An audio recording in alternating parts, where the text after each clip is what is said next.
Okay, everybody take a deep breath. We're ready to have the big show. A cast of thousands, hours of preparation. Delighted you're all here. So the first thing we're going to do is, it's the first meeting of the month, so you know what that means. We are going to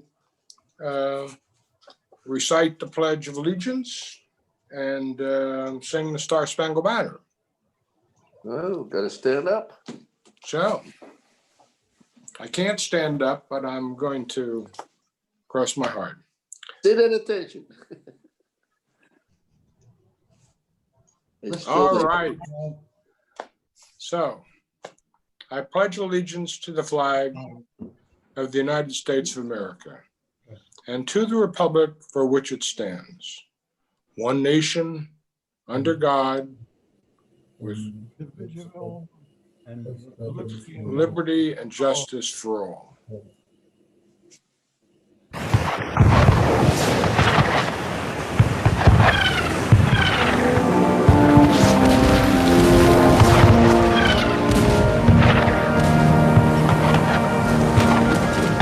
Oh, say, can you see by the dawn's early light what so proudly we hailed at the twilight's last gleaming, whose broad stripes and bright stars through the perilous fight o'er the ramparts we watched were so gallantly streaming, and the rocket's red glare, the bombs bursting in air, gave proof through the night that our flag was still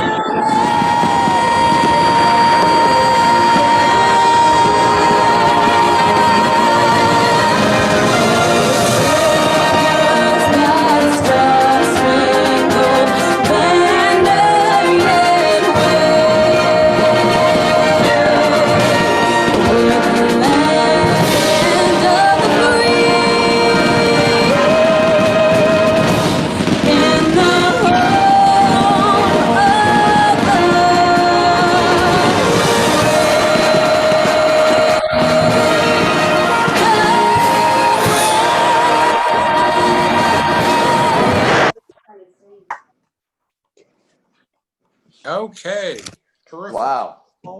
Now we're going to sing the Old Guard song. So we're going to sing the first verse, and then we're going to sing the fourth, new verse written by Mitch Erickson. If Paul can put this up, or Joel, whoever's the man behind the curtain.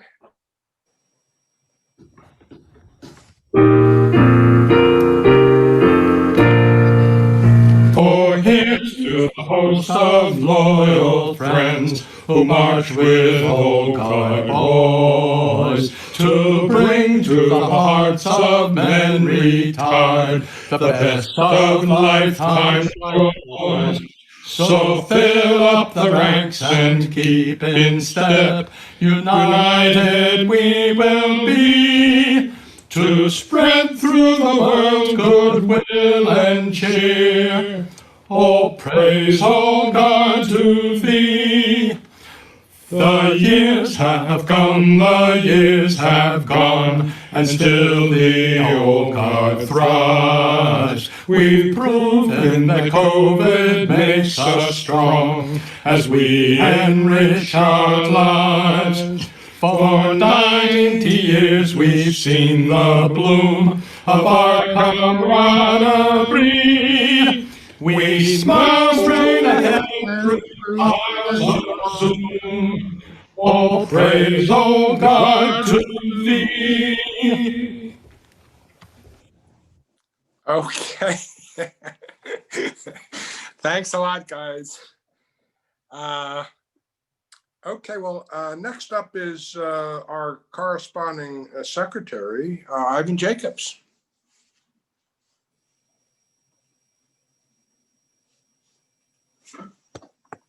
Have to unmute yourself, Ivan.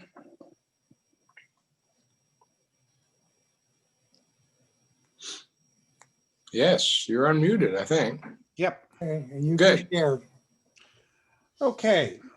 Some of the biggest stars of the early, first of all, we're receiving dues checks and keep them coming. No other correspondence. Anyway, some of the biggest stars in the 30s, in the early sound era, were not Buster Keaton, Charlie Chaplin, Fred Astaire, and Ginger Rogers, but the all barky Dogville comedies.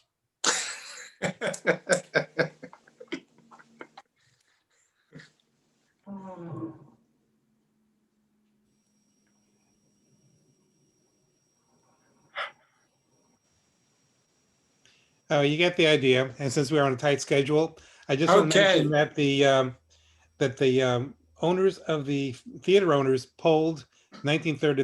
This was the #1 short subject. Terrific. Thanks, Ivan.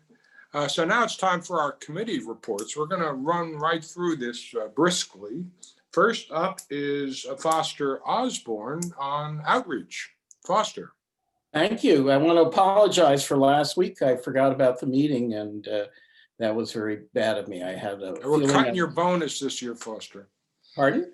We're cutting your bonus this year. Oh, yes, I appreciate that. Tom Dolce had a hip replacement. He's having therapy several times a week. Zen Komar continues to recover from his deep vein thrombosis surgery. He asked that we make no more calls to him. Mike Schneider fell ill with COVID.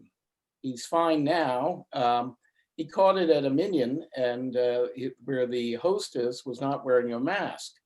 And so it's a lesson to us all, even in our own home, if we're having visitors into our house, we should put on our mask, because the mask protects others, not us. And that's how he caught it. Donald Fay had a heart attack. He's 100% recovered. He might even be here at the meeting today. And he's planning on attending meetings. John Dory, the community was asked to help him out and send him jigsaw puzzles, and he got a slew of them. And he's working on the puzzles as a way to for therapy. I called up Bud Collins, an inactive member, to see how he was doing. He's doing fine. He's mainly a golf player, doesn't attend too often the meetings, but he said he was going to try, with my encouragement, to come to some of our Zoom meetings. Dan DeAndrea, I called him. He's a very inactive member. I asked him to come to a Zoom meeting, and he said, I don't even deal with email.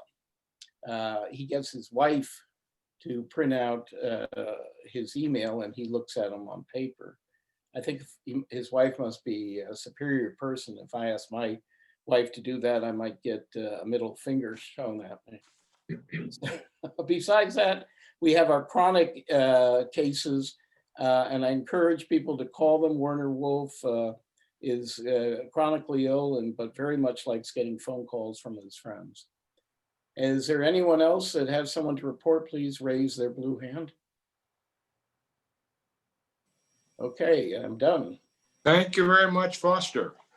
Next up, timely topics. Mort O'Shea.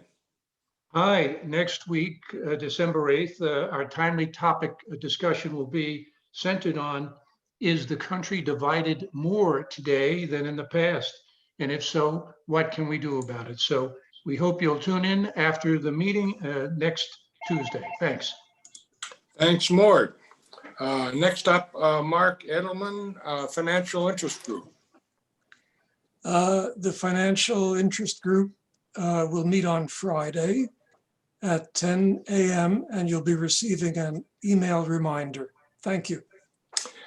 Last, I just want to mention that Dick Eichen is this month's January bulletin editor, and he needs the input by today. So please do that. I'm happy to announce we're exactly on schedule. How about that? So now we can begin the real business, which is the 90th anniversary celebration of this organization. So the first thing I'd like to do is welcome our three guests. First, we have Mayor Nora Radis from Summit. Second, Mayor Al Morgan from New Providence. Third, we have Doug Marvin, the Summit, the New Providence Borough Administrator, who's a very good friend of the Old Guard and has been very helpful over the years. So welcome to you. I also like to mention that Tina Renna, the publisher of Renna Media, is going to be covering our meeting today and publicizing it to the hilt, I hope. So welcome, Tina. Now, yeah, I'm going to invite, we're putting up the two proclamations. First, we have the proclamation from New Providence. I invite you to read it if you have your spectacles on. And Nora, if you're here and can read it, I'd be grateful.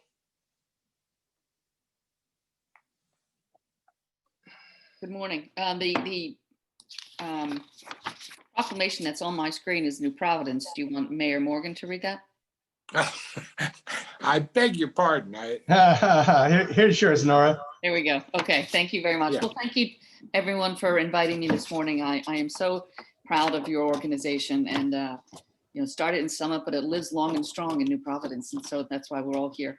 And when things are back to normal at some point, I'd be more than happy to, I'd love to come and talk to you all again and give you an update on what's going on in Summit. So we'll stay in touch and organize that someday. So, whereas on November 25th, 1930, 15 men in Summit met over a glass of cider and some donuts to discuss the possibility of forming an organization of retired men for diversion, mutual benefit, and enjoyment. And whereas on December 2nd, 1930, this group, including former Summit Mayor Ruford Franklin, founded the Old Guard of Summit, a social organization. And whereas on December 9, 1930, a resolution was adopted under the Old Guard's new constitution and bylaws, designating December 2nd, 1930 as Founders Day. And whereas the term Old Guard is not of age, but of endearment for retired men.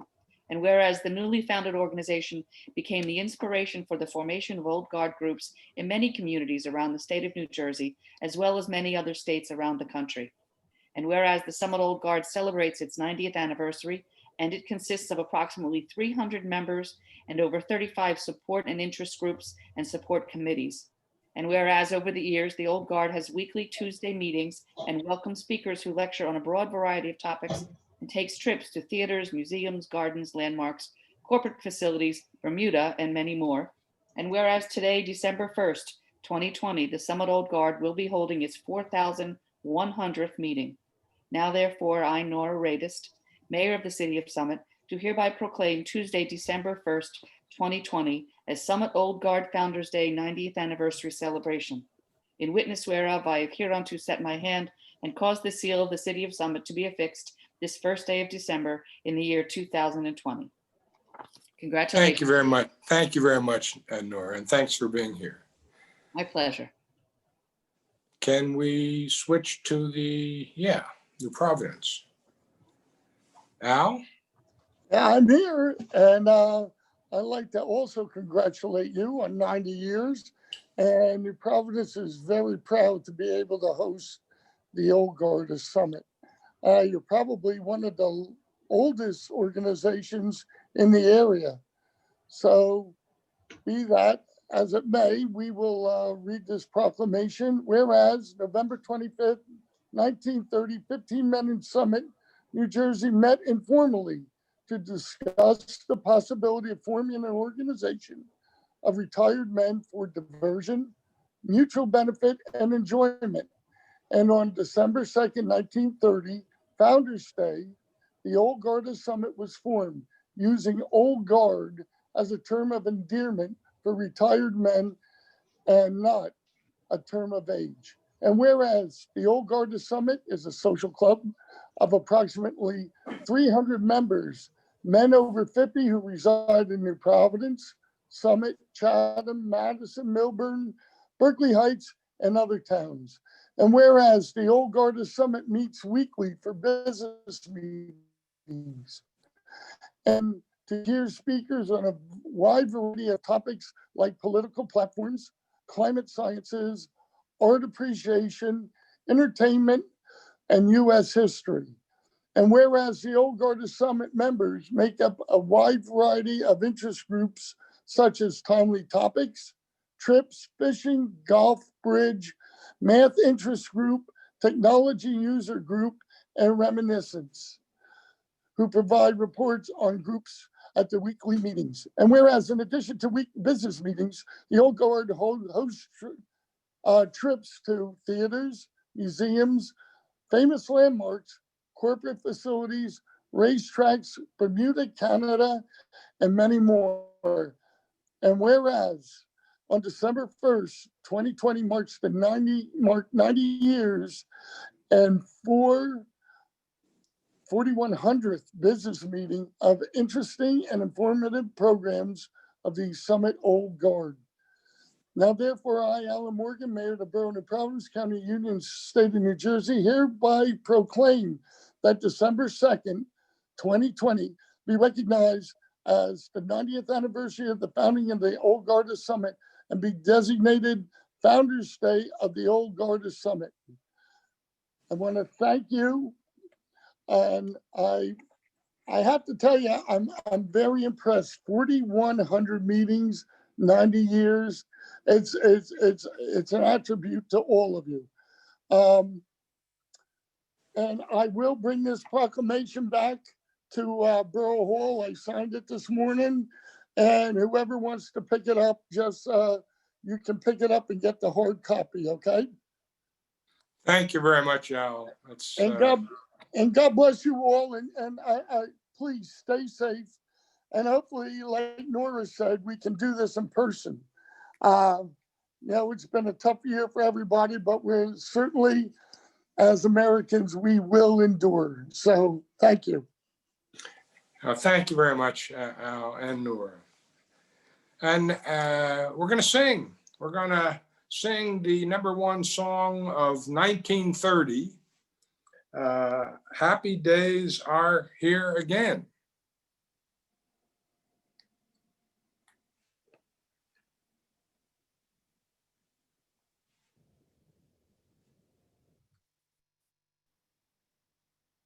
Thank you, Paul.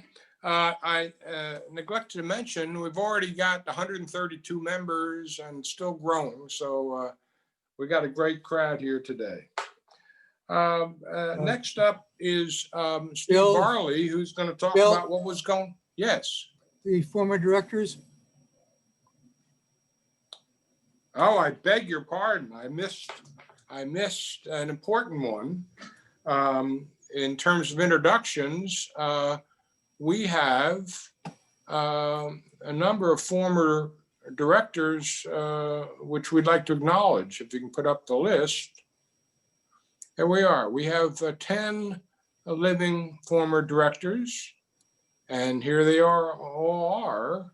A number of them are here at the meeting today. So we honor them and acknowledge welcome their presence, those that are with us this morning.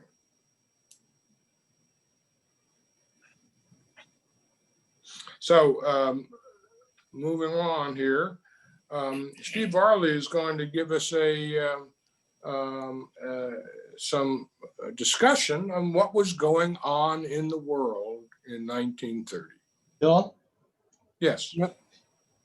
We were going to do another musical interlude. Oh no, we just did that. Go ahead. Okay.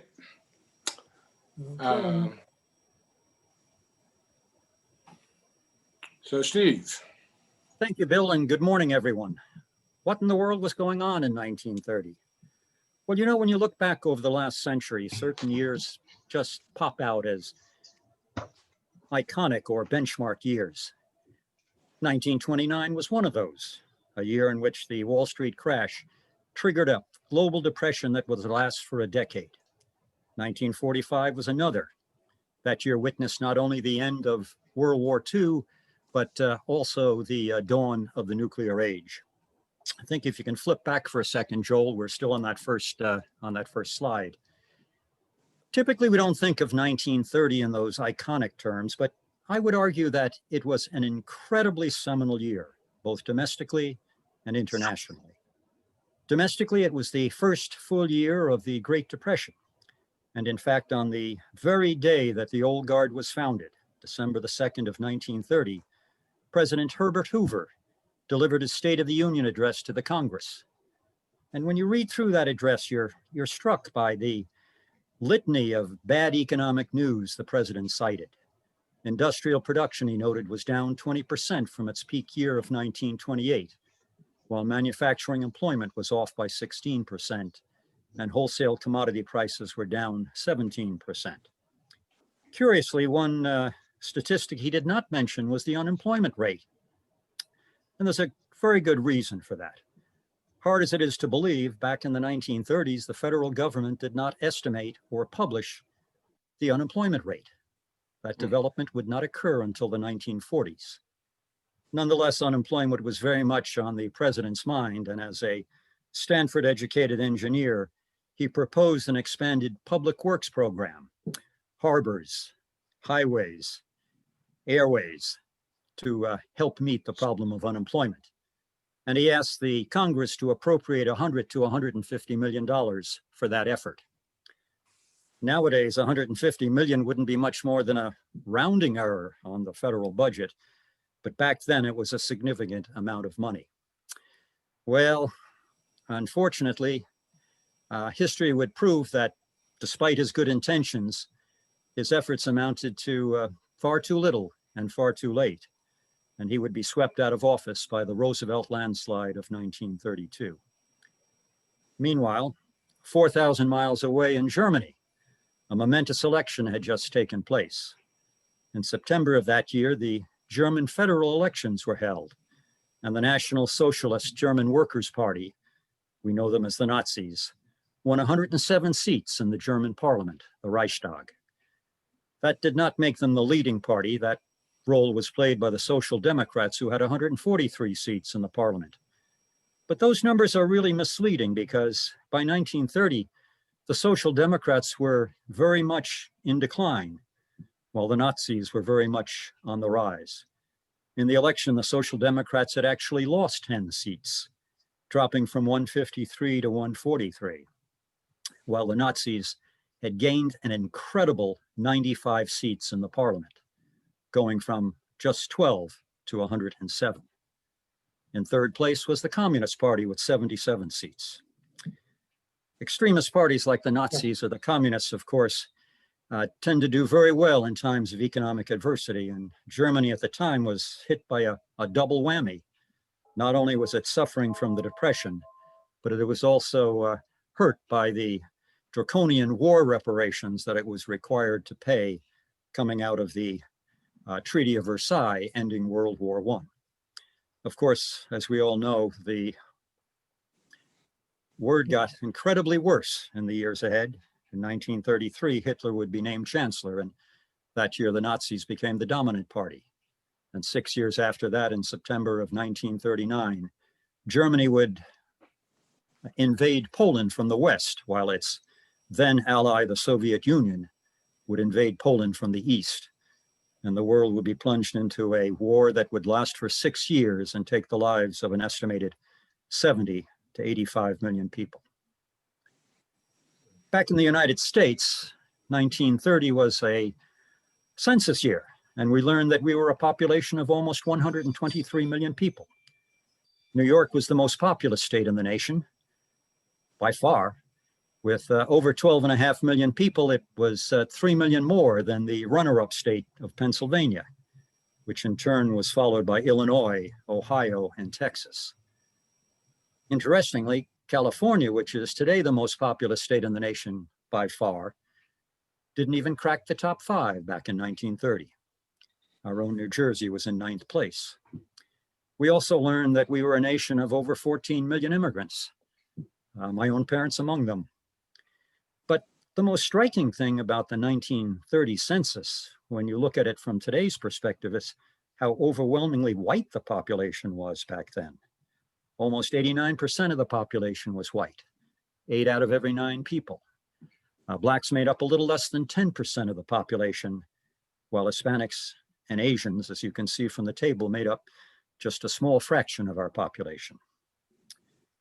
We don't have estimates from the 2020 census yet, but last year the Census Bureau provided an estimate of the composition of our population in 2019.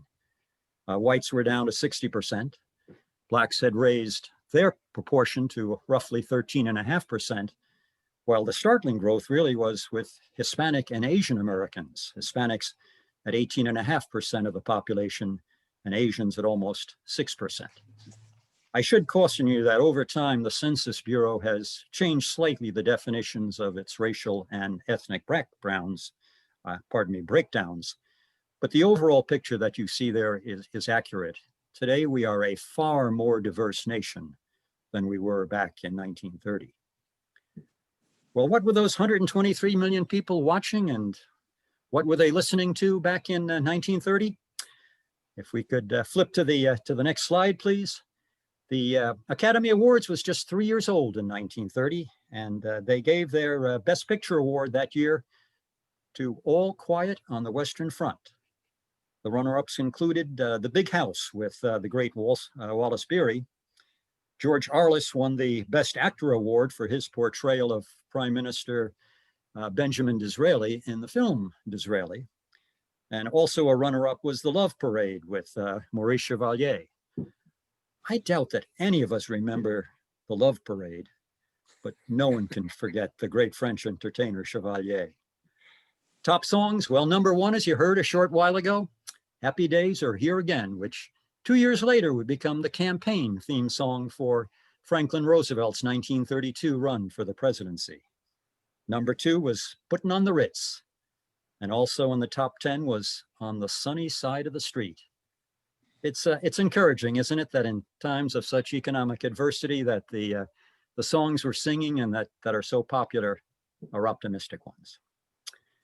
Of course, no look at the 1930s would be complete unless we talked about how low prices were back in that year. The average house would run you $6,000. And a Ford Model A, a Tudor sedan, would cost $500. A pair of men's dress shoes would run you $4 while you could still get a cup of coffee for a nickel.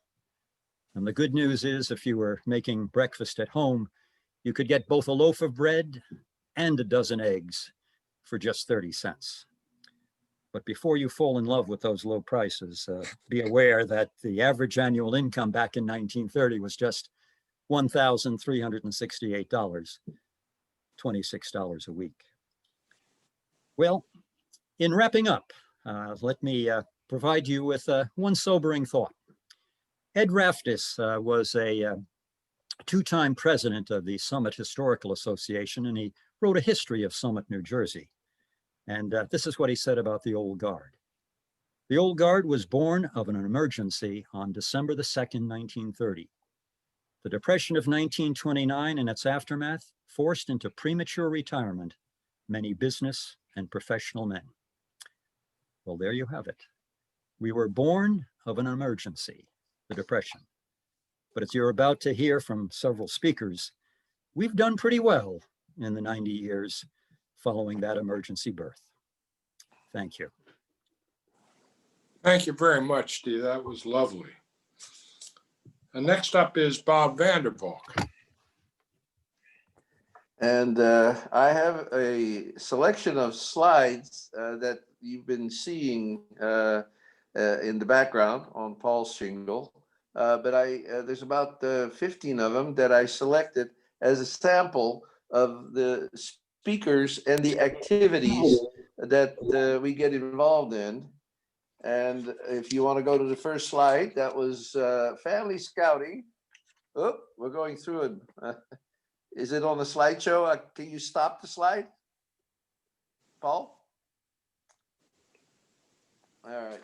Well, that's the Ladies' Day at the Basket Ridge. Sorry about this. I think it's in the slideshow, but I wanted to stop each slide and give a little background to it. Is that possible, Paul? Or okay, this is the opening of the meeting, and we're singing the America the Beautiful. Go ahead to the next slide.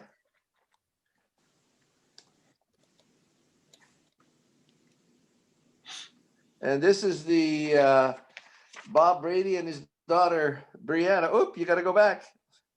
Giving the first-hand account of a girl who was actually was accepted into the Boy Scouts of America, and that was on May the 28th of 2019. Go ahead to the next slide. This is our Daniel Casino, who's made several appearances. He always comes in with a disclaimer that his forecast and predictions are not to be, he cannot be held to them. And as the last election has shown. Go ahead, go to the next slide.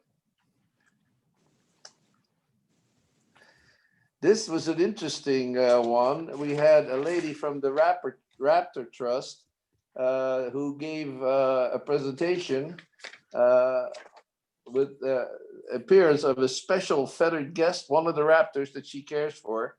Her name is Sherry Stern, and she does accept donations for the Raptor Trust. Go ahead to the next one.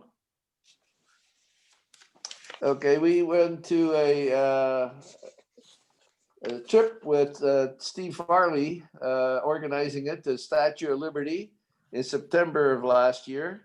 And it was a great trip with good weather, and we had fun, as you can tell. Next slide. This is the picture that you'll see on our Facebook page of the meeting. Everyone dressed up for the occasion. Probably about 110 or 20 people, members in attendance. Go ahead, next slide. These are the Garbers. They presented a program about wrongful convictions in the American criminal justice system.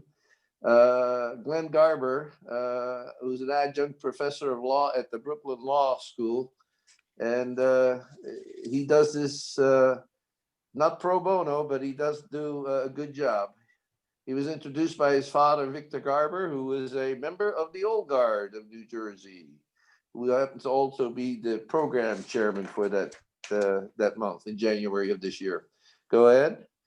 This is a group of people, our directors, having a lunch after the meeting. Go ahead to the next one. And this is our morning coffee at the New Providence Municipal Center, being about 9:30 till about 10. Go ahead to the next slide.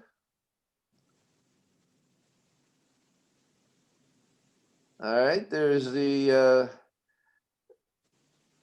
award being given to the speaker or the program chairman of the month. And I think we're done. Okay. Go through the slides. I think my time is up. Go ahead. Okay. Oh, okay. Thank you very much, Bob. Slide. Okay, Bill. Thanks, up.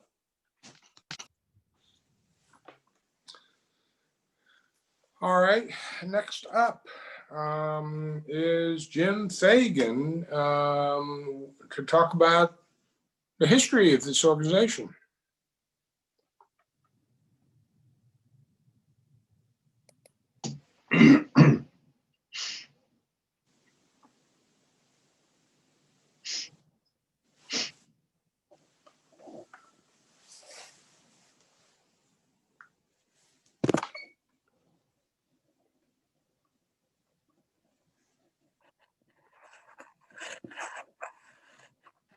Have to unmute yourself, Jim. Can you hear me now? Yeah. Okay. The records that you're going to see are from the basement of the New Providence Municipal Building. The Summit Old Guard has had some very conscientious record keepers over the years. The first handwritten memorandum you see there, that's the initial document that started that the Old Guard. It was written, there was a meeting, I believe, November 25th of 1930, where Mr. Hebert and a couple of others got together in preparation for the meeting on December the 2nd. To the right, that is the signatory of the 32 members who actually were the initial charter members of the Old Guard. You'll notice on that document that the dues, the annual dues at that time were, if you at number 5 on the left with regard to fees, were $1 per annum. The next slide is minutes of the initial meeting, and there, and as has been mentioned a couple of times, there's been an emphasis from the very inception that the word old was only meant as a term of endearment. That is something that is found in the initial documents and has been re-emphasized throughout. It is not a designation or a delineation with regard to age. With regards to the next slide, the 3 of the founding members, Mr. Marvin Hebert, he was the original generator of the idea for the Old Guard. Admiral Charles Williams was one of the charter signers. He had been the commander-in-chief of the United States Asiatic Fleet for the United States Navy.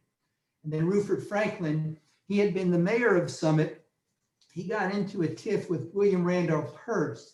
Woodrow Wilson had issued a Memorial Day proclamation that Hearst would not put in his newspapers.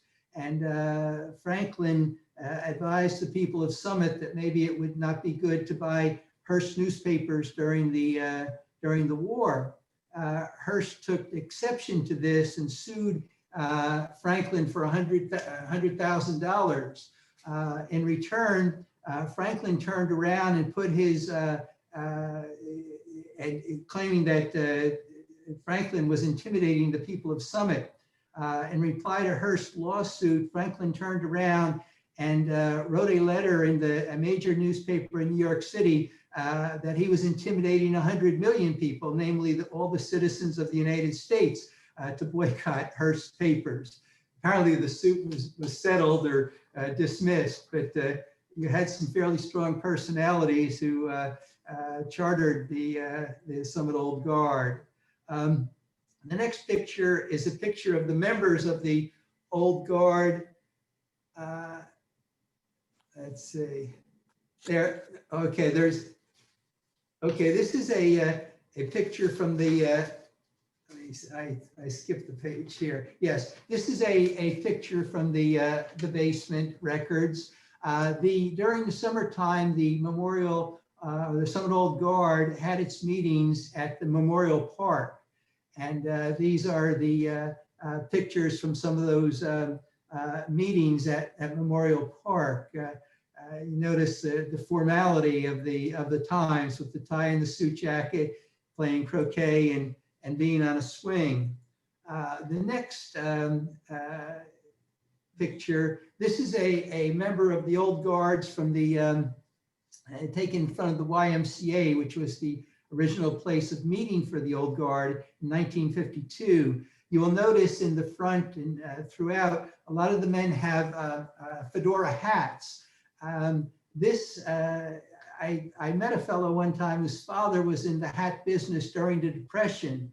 And he said that the father's business prospered during the Depression throughout the 1930s and thereafter, because even though people and men were financially strained, they still bought these fedora hats. And he said his business did not miss a beat.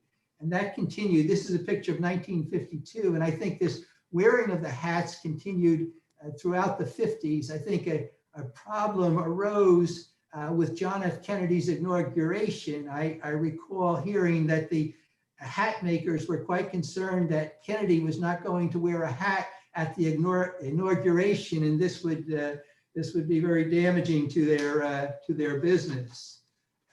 The next slide is a 50th anniversary commencement brochure that was found in the basement of the records in the municipal building.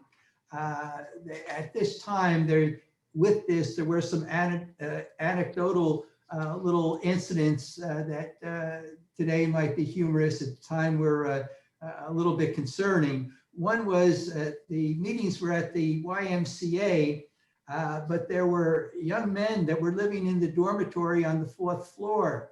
And there was an ongoing dispute over parking between the rights of the young men living in the dormitory on the 4th floor of the Y and the Summit Old Guard.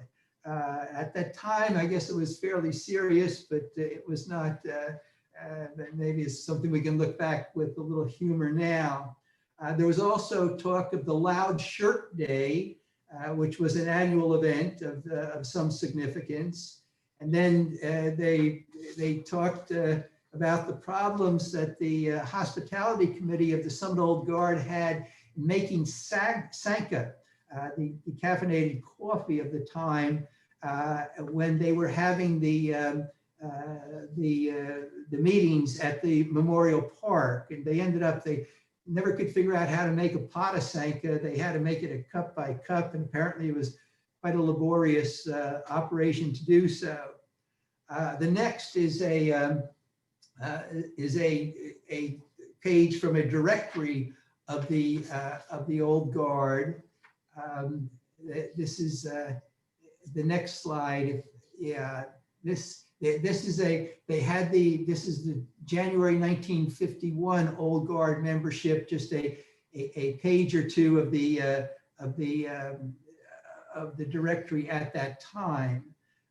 The next is a brochure with regards to singing sessions, that this was something that has existed throughout the existence of the Old Guard. And this is an example from the records in the municipal building basement of a singing book that was used, I think, during the 1950s.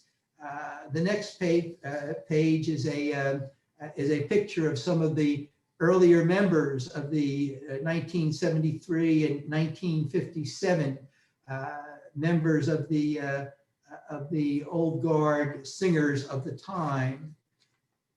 The next is a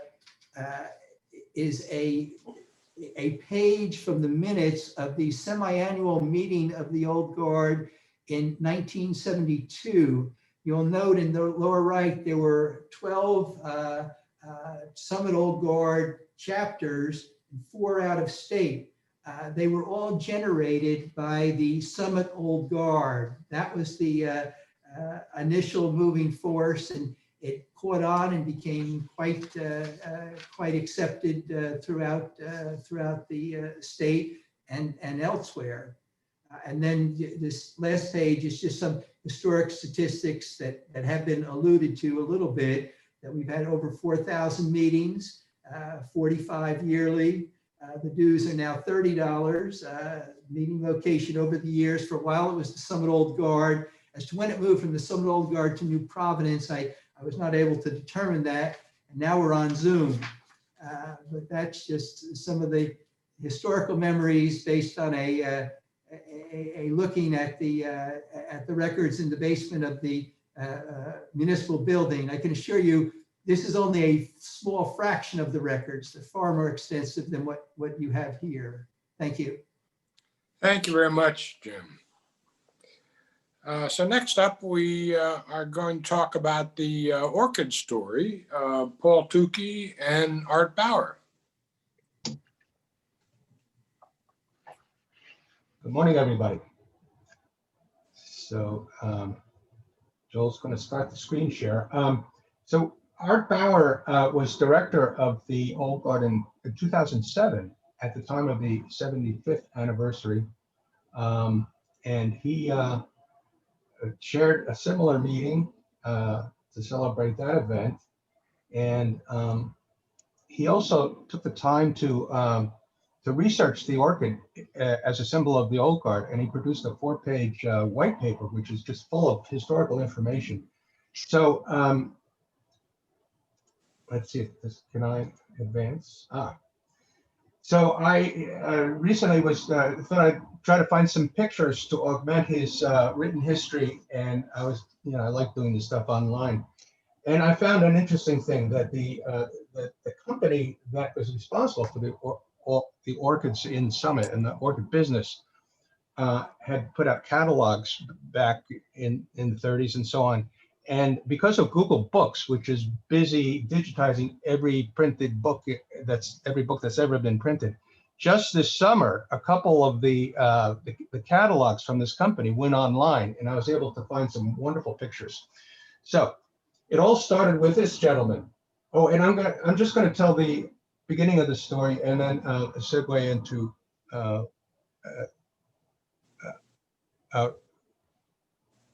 art to tell the connection with Summit Old Guard. So John Lager, who was born and raised in Sweden, and he majored in horticulture at the University of Uppsala, I guess, and then he moved to England to get a job, and he worked at Kew Gardens in London, and eventually that led him to study some at the Jardin des Plantes in Paris. And when he returned to England, he worked as a collector for Frederick Sanders of St. Albans, who at that time was considered the orchid king.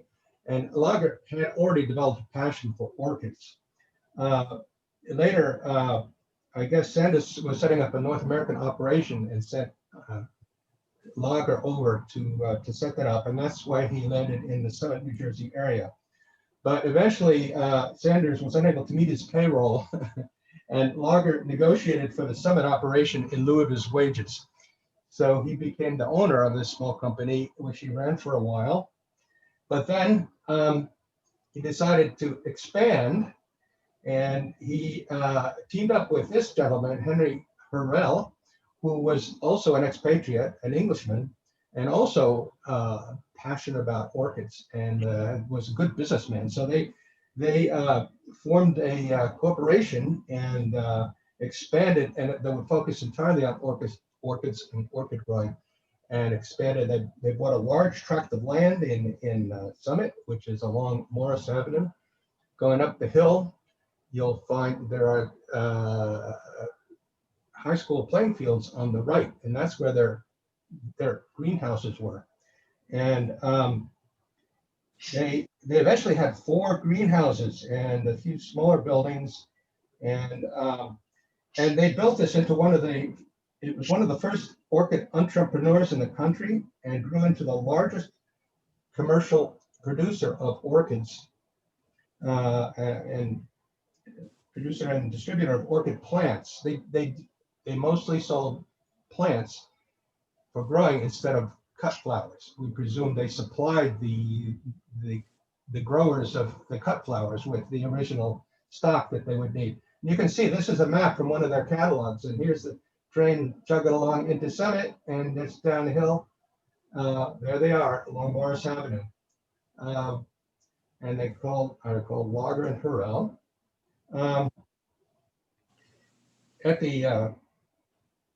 At its head, well, I couldn't find any pictures of the outside of their greenhouses, but this is one from the inside, probably a few years later, but it's still their property. And this guy is watering these orchids. They grew to the total square footage in these greenhouses was about the same as 2 football fields. And they eventually, by the 1960s, had 10,000 types of orchids. And this was a massive business, and they did mail order and delivered all of these plants. And obviously, these 2 men were very good businessmen, but there was something that they had that was special, and that was that Lager was an adventurer. He was kind of an Indiana Jones type, as far as I can tell. And he would leave the running of the business for long periods of time to his business partner, and he traveled the world looking for new species of orchids. And he spent a lot of time in South America, and his travels led him to places where he faced dangers such as hostile Indians, fever snakes, and the weather. And at one point, when he was in the highlands in the Andes, he discovered a new species of orchid unknown to science, and he also found an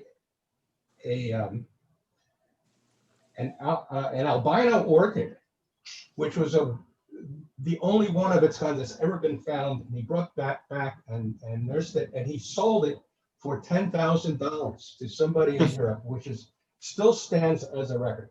So one of the things that these guys did to make themselves successful is they published wonderful catalogs, and there's a couple of pages, and they actually had color plates in these catalogs.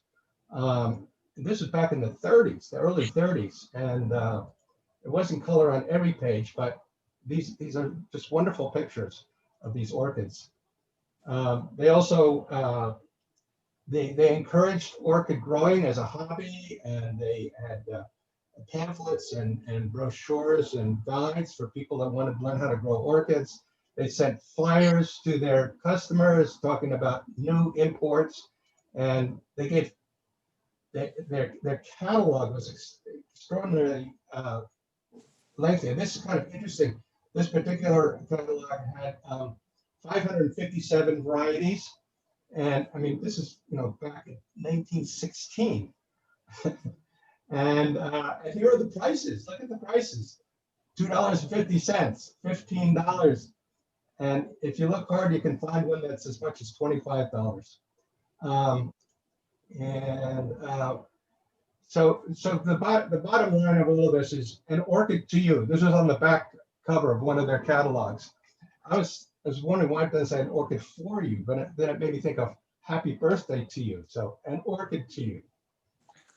So there. Now I hand it off to Art to finish talking about this.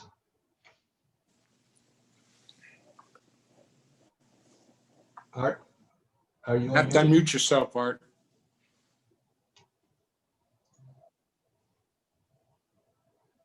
Okay. There you go. Yeah. Good.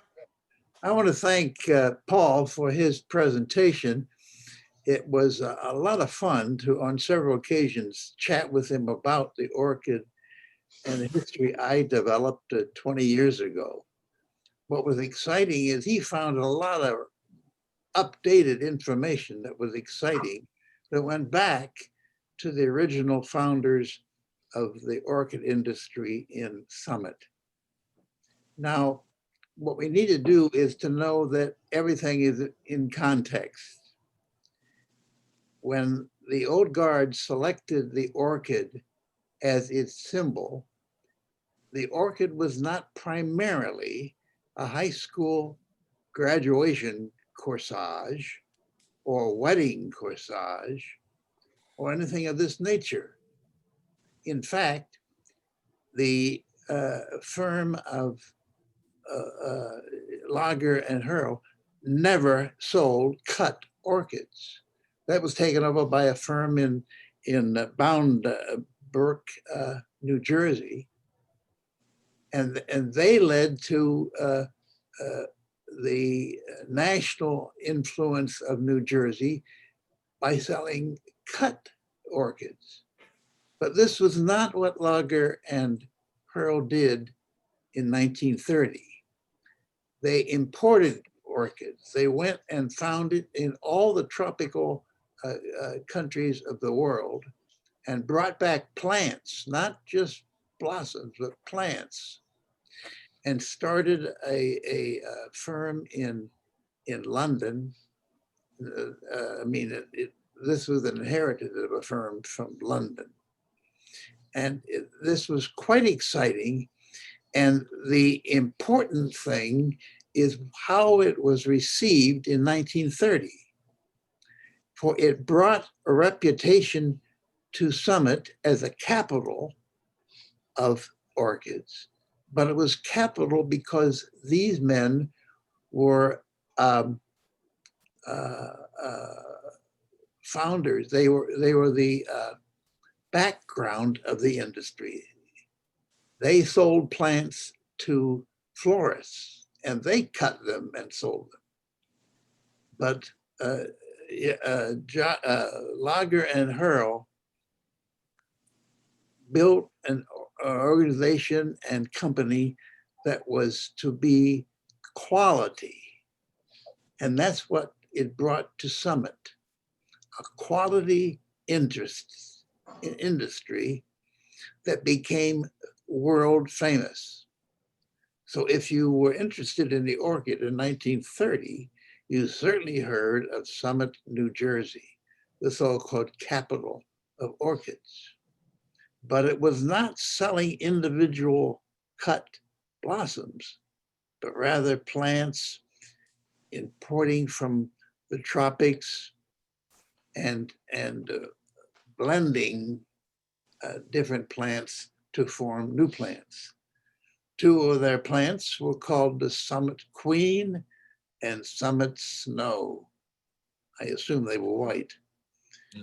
In any case, the point that we should remember is that when the old guard accepted this as its symbol, it accepted it from one of the most prominent organizations and businesses in Summit that was known for quality products and a quality idea of what this flower meant to Summit.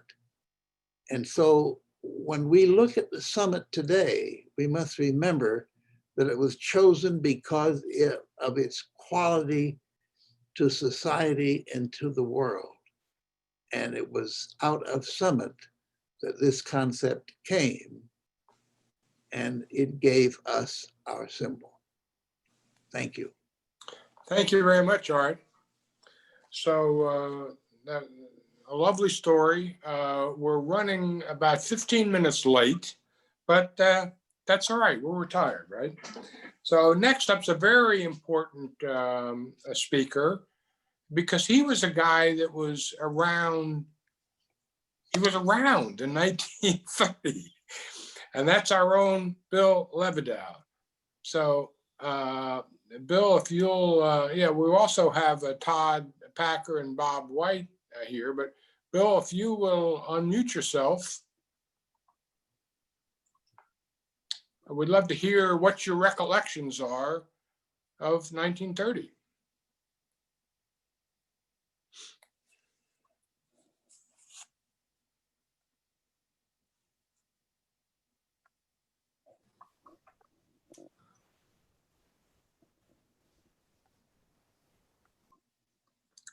I'm looking for you, Bill.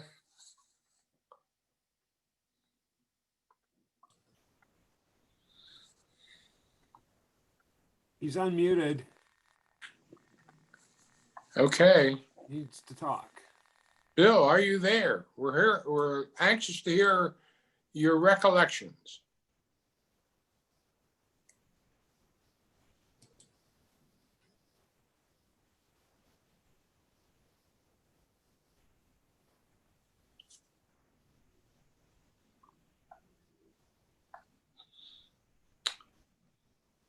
Well,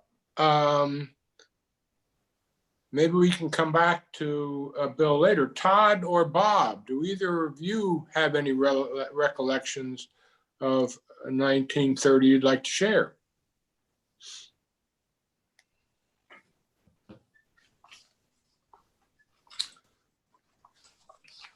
Well, how's that to get back on schedule? So now we're going to move into a discussion of our membership. And first up is we have 5 new members to induct. Yeah, there they are.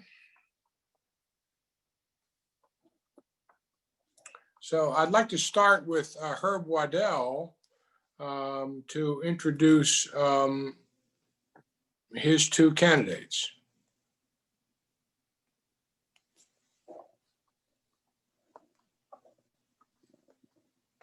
Okay, I'm unmuted. Yeah. You notice I'm wearing a mask because my first candidate is sitting here with me. Oh, great. Long story that goes with that.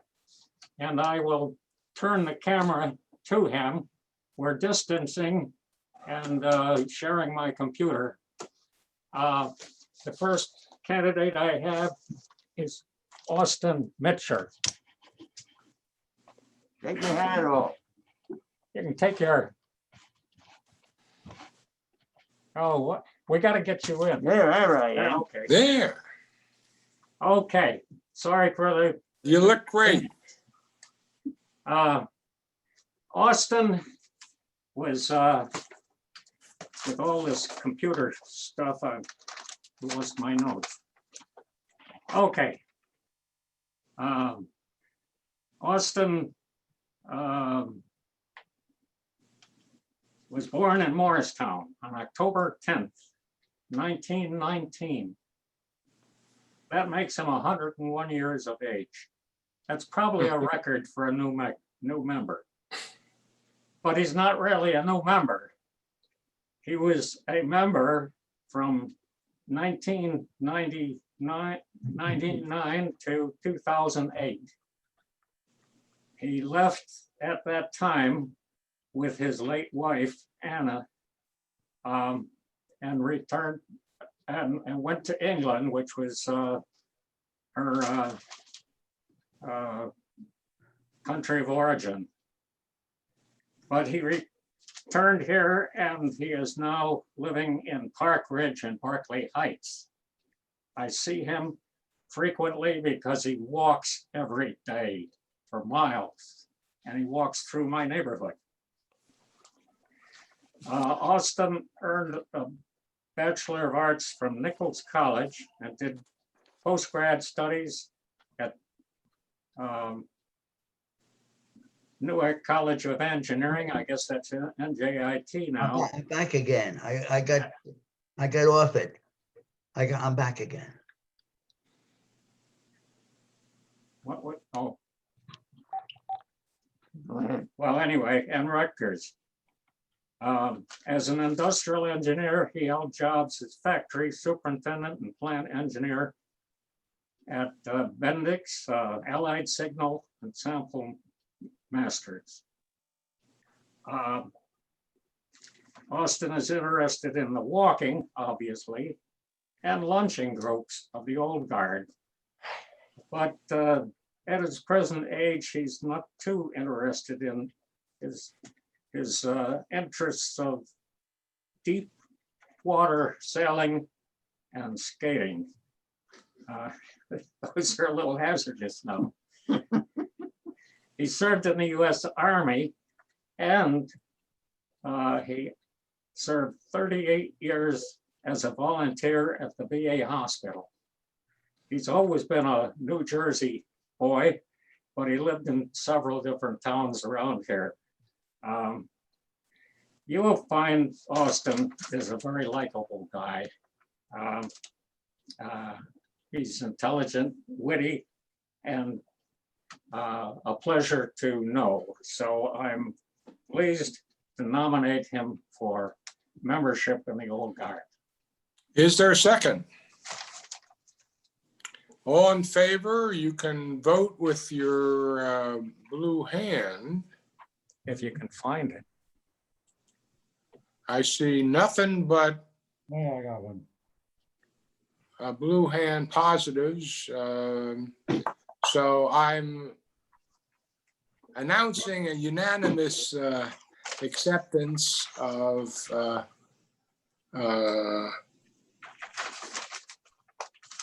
Austin. of Austin rejoining the Old Guard. Welcome, Austin.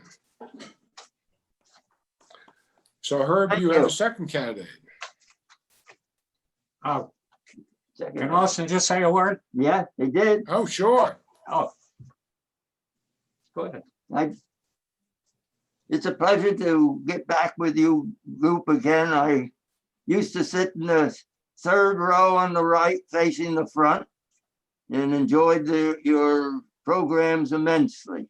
So it's good to get back. Thank you. Welcome. Okay. Back again. No, you don't need it. Well, I haven't checked the membership to see if my second candidate is logged on, but he's very dependable, so I'm sure he's there. He is here. He is. He is. Brian R. Workman.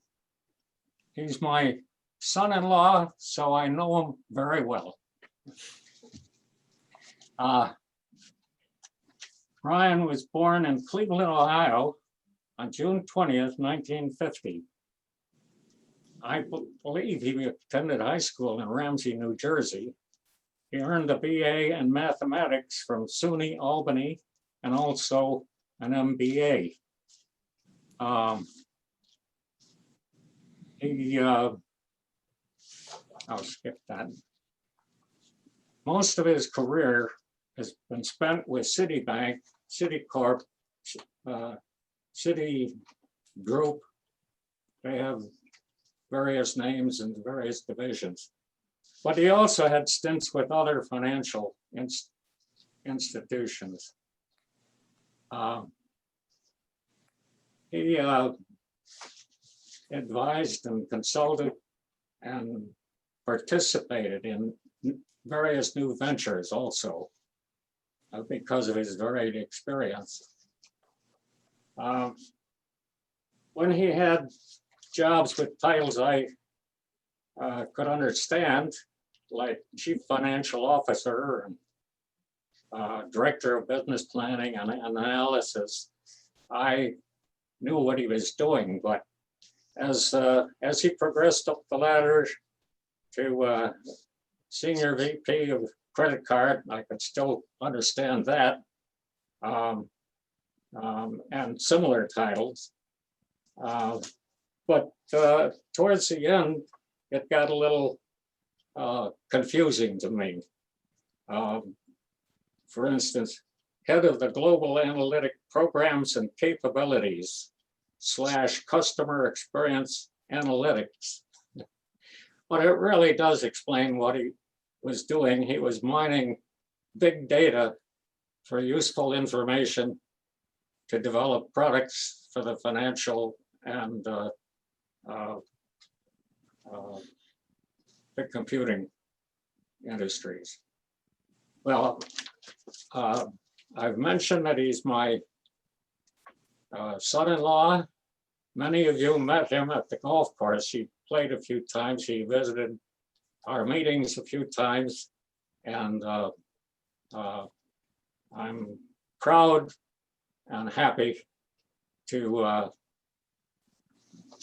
nominate him for membership in the Old Guard. Okay, thank you, Herb. I hear a second, and therefore let's vote. You can vote yes or no, or blue hands. I'm seeing the blue hands come up. Okay, so unanimously welcome Brian to the Old Guard, and I played golf with you. Yeah, excellent. Thank you so much, gentlemen. I look forward to spending many years. I've heard so many stories and have been kind of involved, with all the conversations with Herb, and I look forward to spending time with you guys. And great, thanks, Brian. So now we're going to go to Ivan Jacobs, who has a candidate. Ivan. Hey, I am introducing Steve Squires as a candidate for membership. I got to start back. Has lived in Essex County his entire life. Oh, that's right. They ran late. And received the business ministry. I'd be back by University of Toledo. After, but we didn't make it. Hope you can hear me. Yes. In addition, he has degrees in the CLU.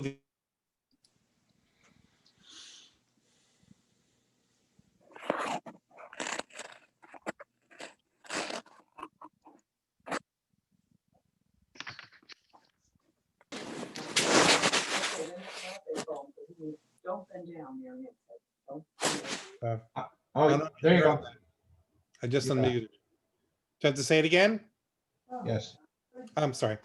Steve Squires has lived in Essex County his entire life. He graduated from University of Toledo with a degree in business administration. He has degrees in CLU and is a chartered financial consultant. He practices insurance and estate planning in Montclair and also resides in Delray Beach, where he is now.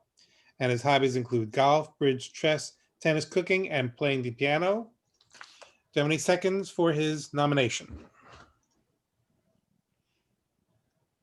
Second. All in favor, raise your hand. Unanimous. Thank you very much.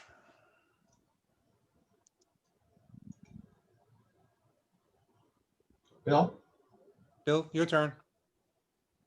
And I have nominee. Andy Meyer wants to speak. Yes. He's on the list. Okay, great. I want to introduce my friend and colleague, Jay Capra, who is here. After obtaining degrees in chemical engineering, Jay worked briefly for DuPont and NASA, and then obtained his PhD in mathematics at the NYU Courant Institute. Jay's academic career included 6 years at Cooper Union and 44 years at NJIT. He worked in plasma physics and later in mathematics of design. He wrote 4 books. Jay has many interests. He created a lecture series in technology and society. His other interests, Jay's interests and activities is music. I'll tell you. Jay retired in 2018 as Emeritus Professor of Mathematics. He is now involved as an amateur violinist, Tai Chi enthusiast, a tennis player, well, and hopefully soon as an active member of the Summit Guard. Right. Very good. We have a second. I hear a second. Okay. All in favor? Aye. Yeah, unanimous. Jay, welcome to the old guard. Would you like to say hello? Have to unmute yourself. Yes, hello. Yeah. Yes, I am very impressed with your group, and I really look forward to being an active member. So, Well, welcome. I want to indicate to you, we have a math interest group, and I hope you will consider, we have about 50 guys in it and some very interesting people. And it looks like you can teach us a thing or two. I've heard of you. Yes. So welcome. Thank Bill, you. I forgot to have Steve Squires say hello to the group. Okay, well, Can Steve? you find him? Steve, can you unmute yourself? Good. Yes. I have attended several of the Tuesday morning meetings. I'm very impressed with it, and I look forward to spending time with you guys. Well, welcome, Steve. Thanks a lot. You bet. Okay, last up is Harry Hines. Harry? My nomination. Yes. We can hear you. Am I Harry. unmuted? Yes, you are. Oh, okay. My nominee is John Wright. He lives in Florham Park. He's been married to Sandra for 62 years. He has 3 daughters, 7 grandchildren, 1 great-granddaughter. John was born in Zelienople, Pennsylvania, which I don't think you'll find on a map, but the grade school was a 1-room classroom and 1 teacher.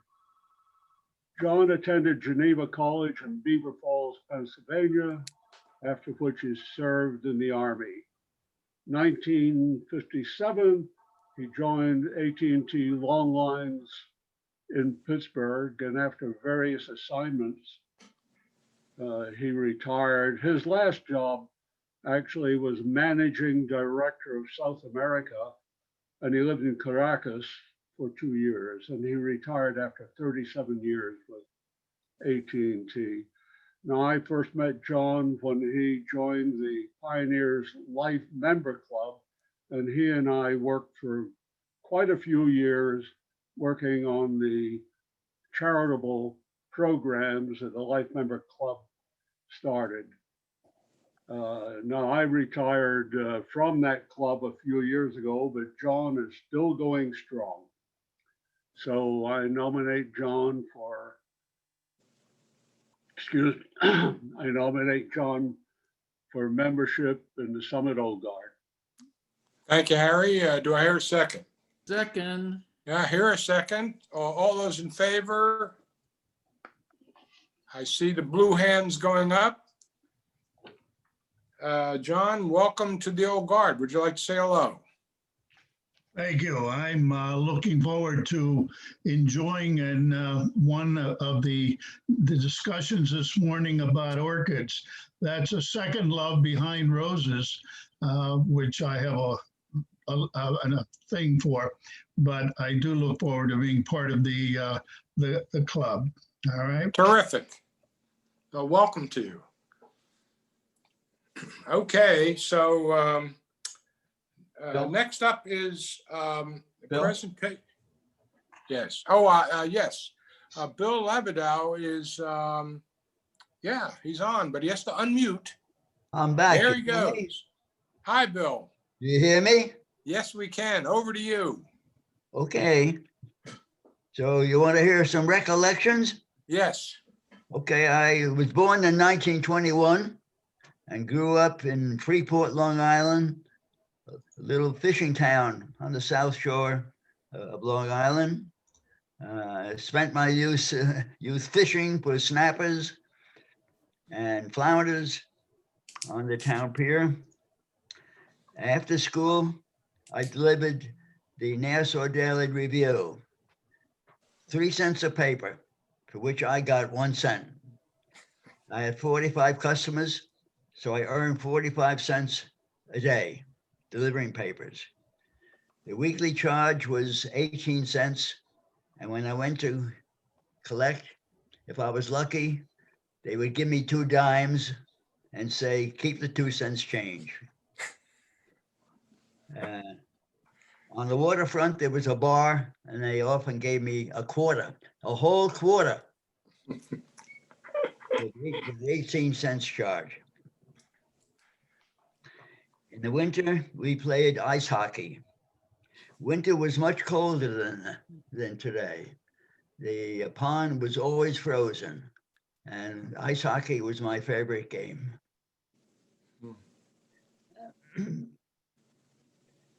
In the summer, I also delivered ice. I worked for the iceman, and I delivered small pieces of ice. On the darker side, we sometimes drove up into Manhattan, to the Bronx, to visit relatives. As we passed the subway stations, we saw groups of men hovered over ash cans with fires in them, keeping warm. They were evidently homeless people. This was during the Depression, and they were at the subway stations begging for coins from the passengers leaving the subways. As we drove and had to stop at traffic lights, there was always a group of men would approach the car begging for coins. A coin, a single coin was worth quite a bit back then. It was very pitiful to see this. Our relatives who we visited were not in much better shape. But I'm okay now. I had a happy childhood. I always had a dog, and I still have a wife who loves me. Bye-bye. That's wonderful, Bill. Thank you very much for that recollection. Okay, we're running quite late, but we're having fun. So next up is the presentation of 20-year pins. Let's put up the names.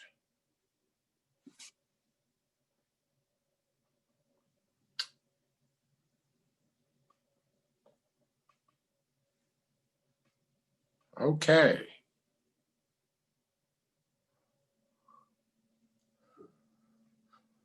So you can see the,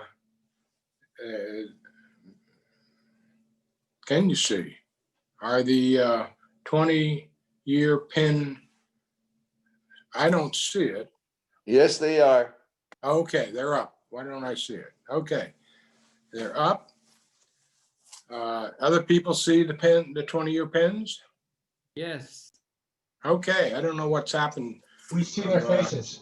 Yes. We see all Okay. four. So you can see Emil, Neil, John, and Ken, and then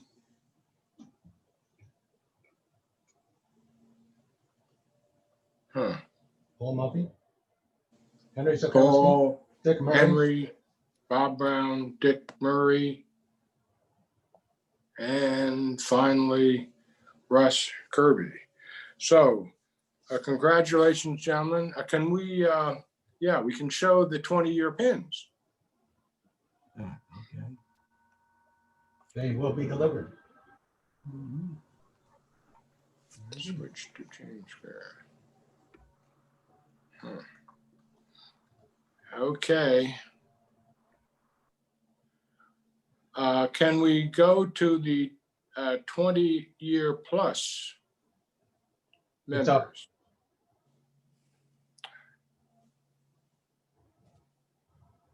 It's on, okay. I don't know why I'm not seeing it, but so you can see a whole bunch of guys, and we congratulate them.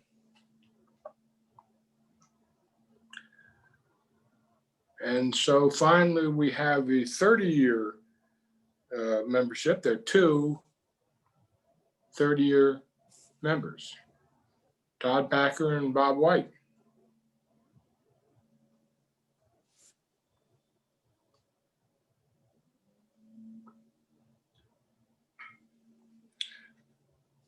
So congratulations to all.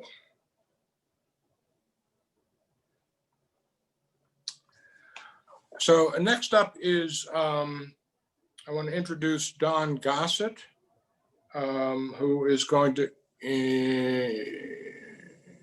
present the election of our life member.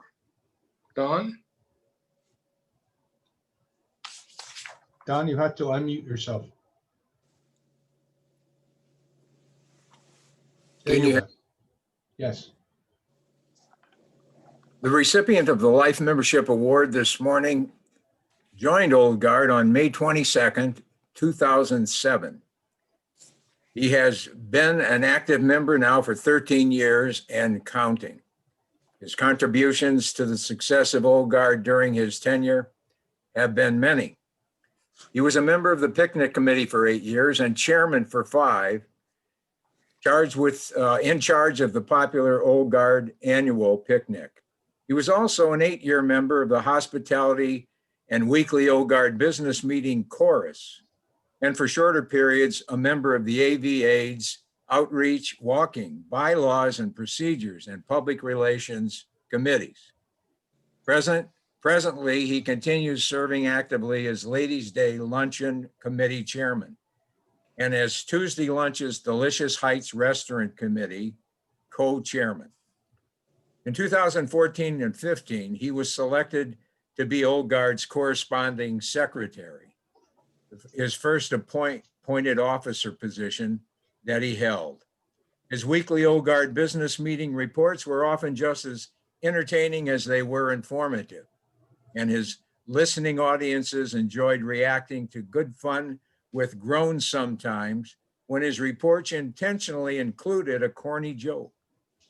While serving as corresponding secretary, this whole package on display of his style and talents served Old Guard very well. In 2016, the Old Guard membership elected him their vice director. And in 2017, they elected him their director, the top position in Old Guard administration. They reelected him director for 2018, putting him in the esteemed company of only 9 directors before him, serving for 2 years or more. So at this time, without further ado, as the current chairman of the Recognition Awards Committee, as well as in behalf of the Old Guard Council, it is now my honor and pleasure to introduce to you, here present with us this morning, Thomas J. Dolce, the 2020 recipient of the Old Guard Life Membership Award and Life Member designation.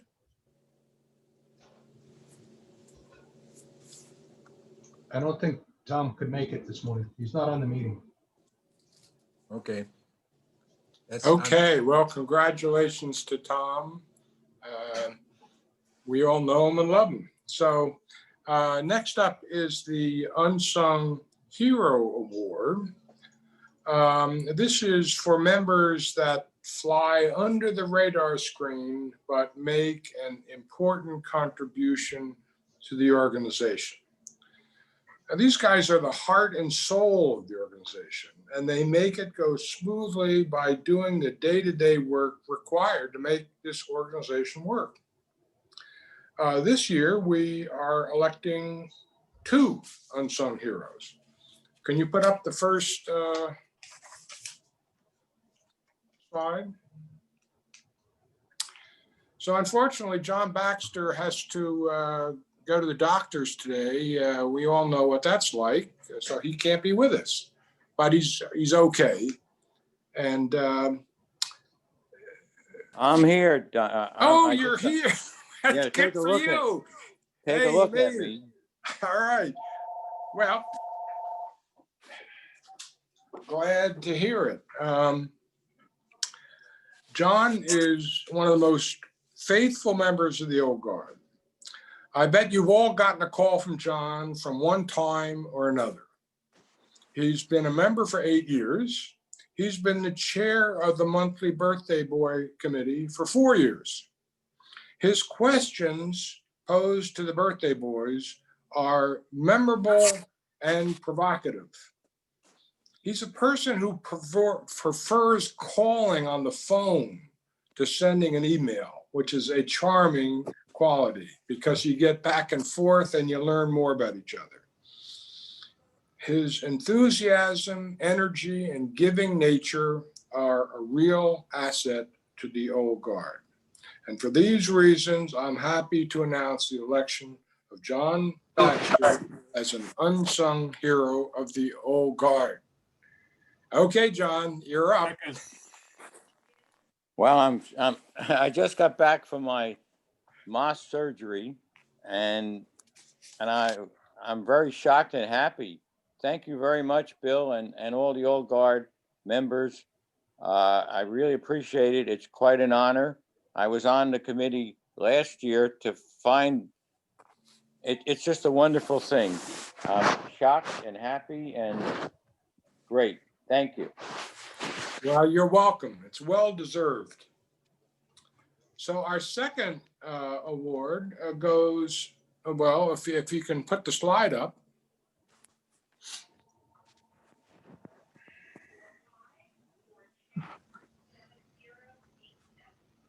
Is he there? Well, there he is in flesh.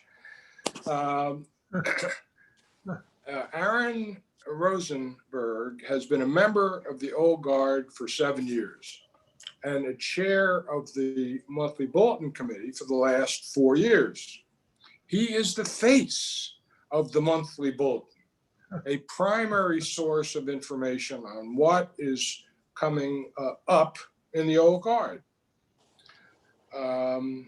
both programmatically and activity-wise.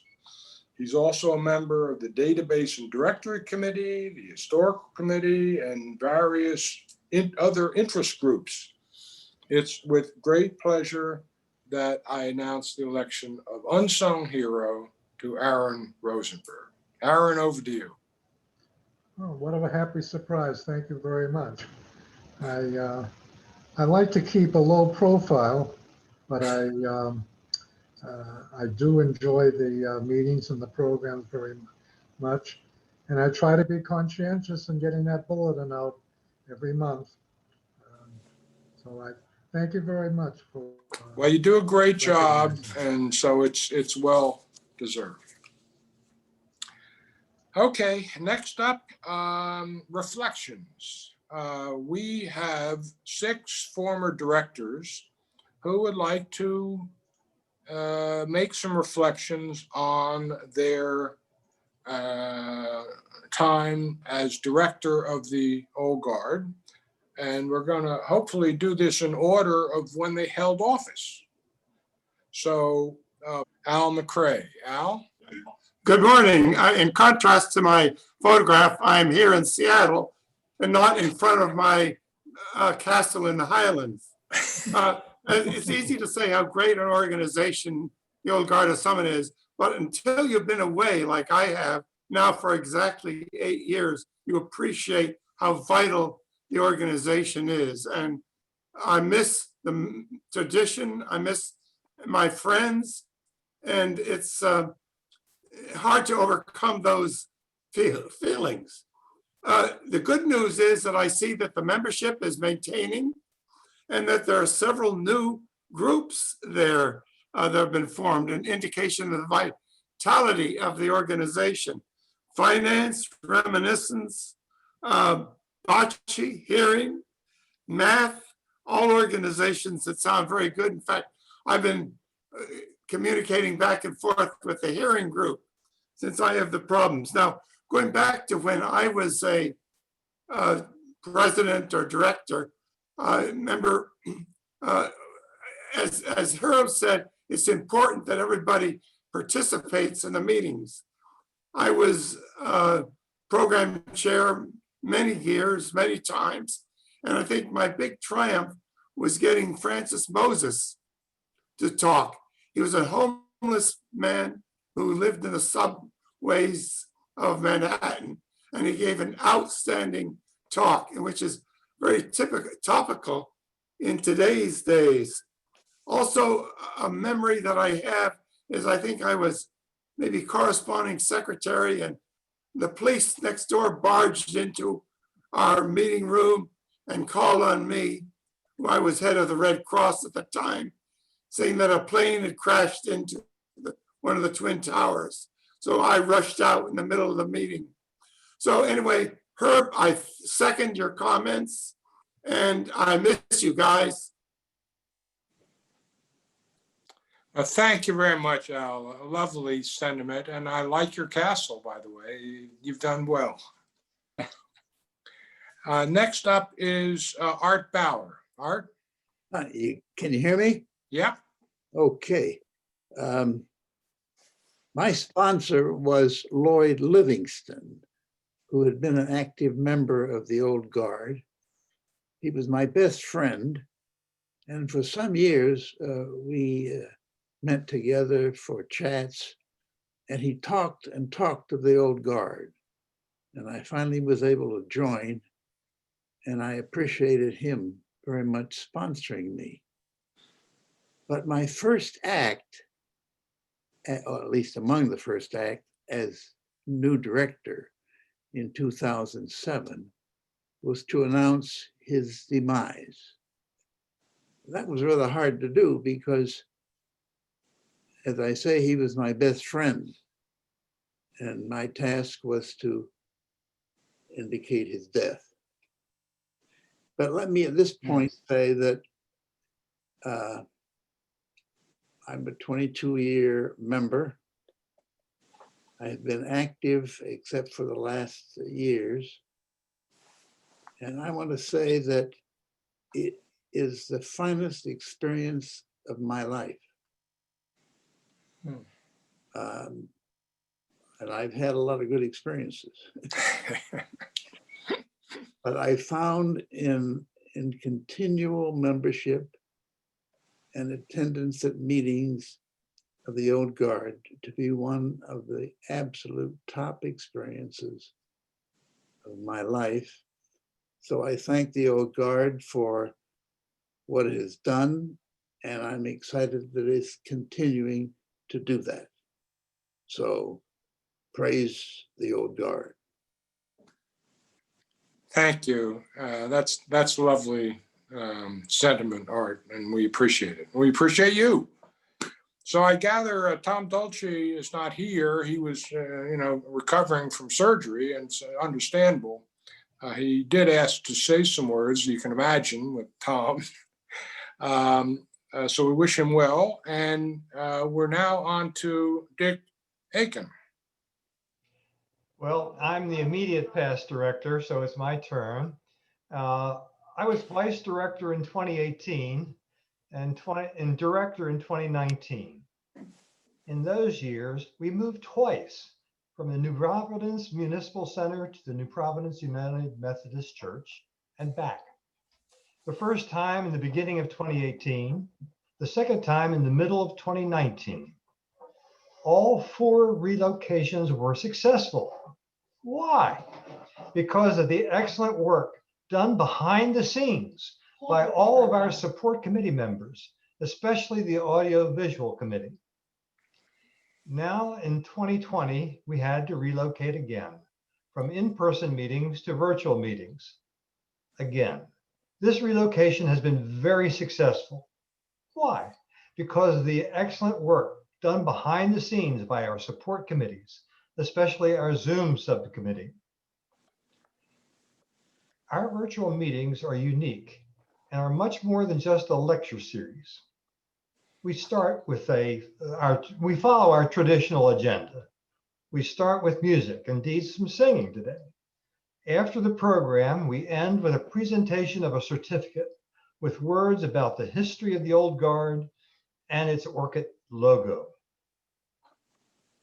I am looking forward to many months of virtual meetings and then to blended meetings with the option of virtual or in-person attendance. Thanks to all who have made these changes possible. Back to you, Bill. Thanks, Dick.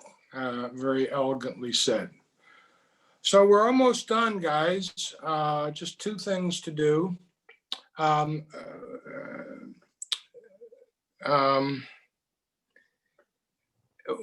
is looking ahead. In 10 years, we're going to celebrate our centennial. And I've thought about this a little bit. So first point is during this 90th anniversary celebration, you've all seen how culture has changed so dramatically since the founding of the Old Guard in 1930. Dress is more casual. The fedoras have gone. Subjects discussed are much broader and franker. Civility, a little strained at times, as Herb has mentioned. I think it's due to the increased candor and expression of individuality that people are much more comfortable doing now than they were in the past. But much about the Old Guard has remained unchanged. Retirement is a big challenge for men. Our old working role is or may be gone. And we're faced with redefining who we are and what we want to do. Having friends in the Old Guard can be very helpful in this transition. Being with others who are in the same boat.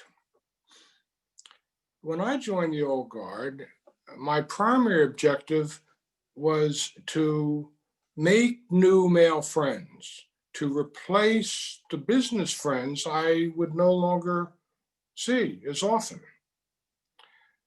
what I found was that you had to make an effort because existing members already had Old Guard friends. Nevertheless, Old Guard people are wonderfully kind, diverse, talented, and if you're willing to put yourself out there, many will welcome you. Looking ahead, I expect this feature of the Old Guard to be unchanged as we move toward our centennial, which I hope, the Lord willing, I hope to be there. And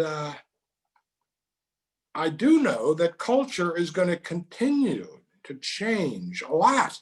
It's changing faster and faster, especially information technology, which will change substantially. But the great thing about the Old Guard is that with the technical and intellectual talent in this organization, we're going to adjust to cultural change appropriately, just as we have done seamlessly in dealing with the COVID pandemic and moving seamlessly to Zoom meetings.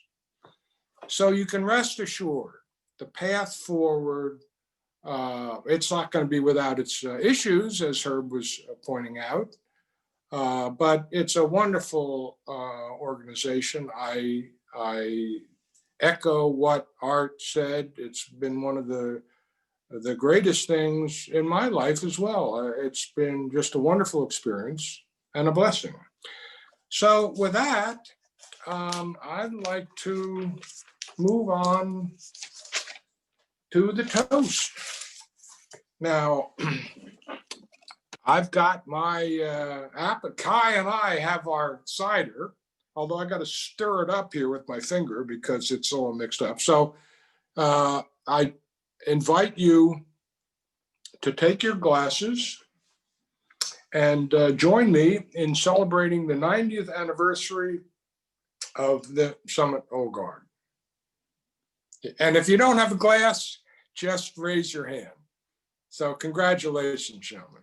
Hear, hear.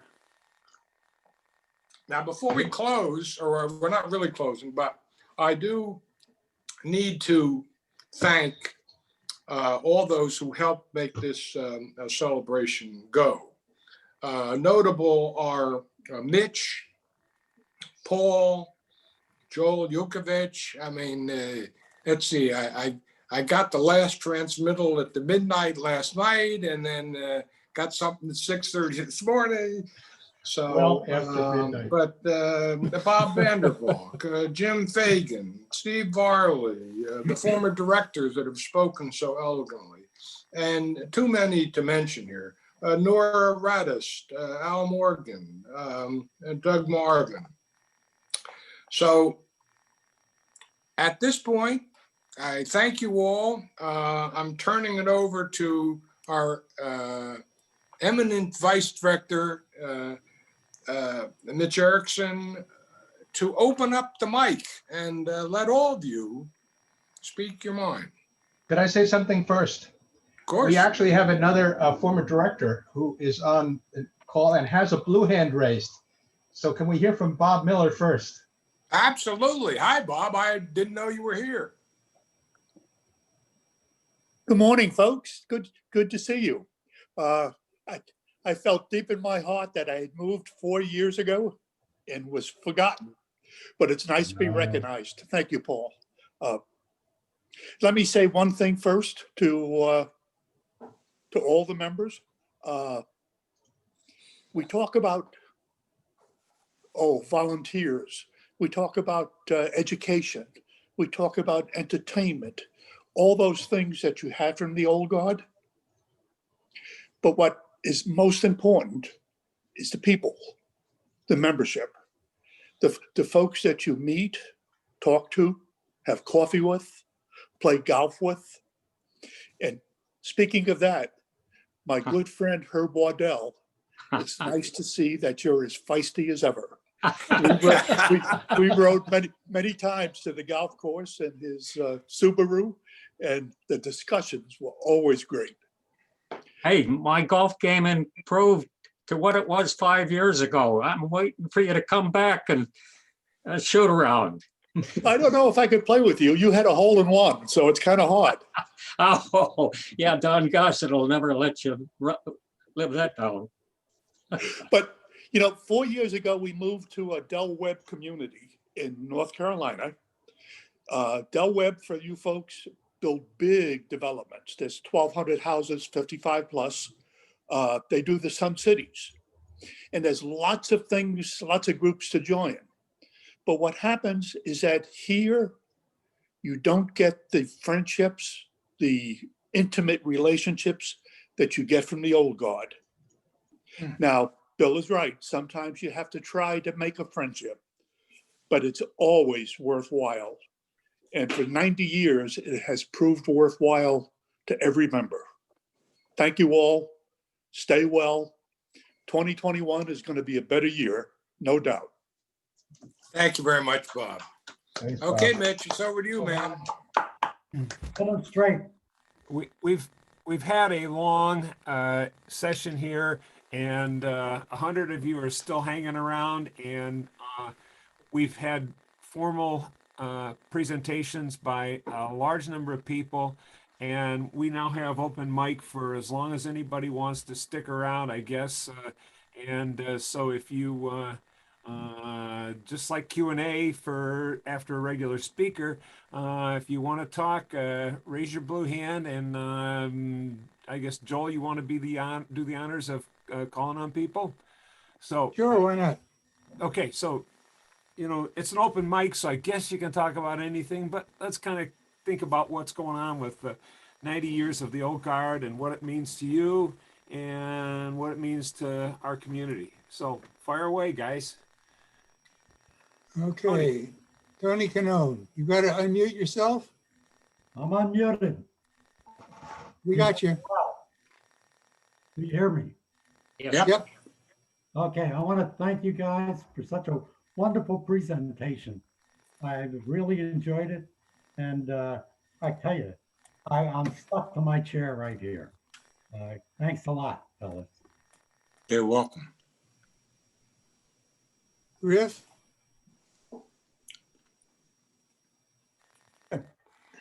So on seeing the history of the orchids in Summit, I had not told any of you, but I took a tour through probably the last greenhouse in Summit a couple years ago before they tore it down. And I have a collection of photographs that I took of it. If anybody was interested in adding them to your collection, I'll be happy to turn them over. That's terrific. That's all I have to say. I will say, I thank you very much for the chance to get acquainted. I had a group of people whom I really love to get together with at Bell Labs. And I was moping around because I had been retired and didn't have the daily interaction with people who were similar to my interests. And my wife kept telling me I should be joining Old Guard. And I kept saying, no, that's just a bunch of old folks. Delighted that I was completely wrong about you. I have thoroughly enjoyed your company, and thank you much for the privilege of being with you. We're going to make your wife the charter member of the Women's Auxiliary of the Summit Old Guard. Mort O'Shea? I'd just like to say thank you to the guys who made this celebration possible, including Steve Varley and Mitch and Paul, of course, and Bill. A lot of work went into it, but it's important that there's a lot of people who every Tuesday come to the Old Guard and consider it something very important. Thank you all. Don Young? Yes, I'm one of the relatively new members, having joined just this past February. I really enjoyed the program today with all of the history and getting to see and meet so many of the older members who've been involved so actively. And I must say, I appreciate the fact that I met Bill Tittle in the parking lot of a ShopRite store. And at that point, he invited me and asked if I would care to join. And I'm really delighted that I did. It's really kind of an odd story how I know Bill, as a matter of fact. My roommate from 68 to 72 in a house we rented in Mountainside was a fellow whose father and mother lived in Westfield. His father had been a vice president of the Singer Company and had a daughter named Sharon. Well, she married Bill Tittle. And even though they lived in Delaware at the time, Bill was an engineer, and so was I. They would come to visit once in a while, and I met Bill and Sharon when Peter Way and I, my roommate Peter, we went over to Donald Way's family home for cocktails on a few occasions. So I'm absolutely delighted that due to a circumstance of 50 years ago that I met Bill, and then that we got together. Actually, he had joined a meeting that we had at our church in Westfield, the First Congregational, for one of our featured speakers. And that was where I first met him, but then later in the parking lot of the ShopRite store in Garwood. So thank you, Bill, and thank you all the members of the Old Guard, which I have thoroughly enjoyed getting to know. Thank you all. And thank you, Don. Okay, anybody else? I'll take a moment here to talk a little bit about what we're looking at into the future. Bill laid a lot of groundwork with his look in the next decade, but immediately we have a couple of things. First of all, there are some plans they're still formulating, but we're planning on what the Old Guard looks like in a post-COVID era. And we will be moving back into the council chambers where we were before, but we're planning on some sort of a hybrid face-to-face and Zoom thing. So if you're comfortable coming, that's fine. If you're comfortable just staying in your jammies and Zooming in, that's fine too. More details to be worked out. And of course, the big thing is we have no idea when we'll be allowed back in by the, well, for starters, the governor, and then secondly, the vaccines, and thirdly, this borough of New Providence needs to let us back in. So we are thinking about the post-COVID time. Several of the former directors just mentioned how important it was for the volunteers, and somebody tossed out the number of 60 people really carrying the weight of the organization. I like to think that it's more than 60, but anyway, we do need people in 21 in many capacities, and I'm recruiting. But if you got an idea on volunteering yourself, or you want to suggest somebody else, that guy, give me a contact. I see you laughing there, Rich Jager. Anyway, among other things, you heard the fascinating history that Jim Fagan pulled together. He did that in about a half a day in the basement of the building, looking in our three file cabinets of records.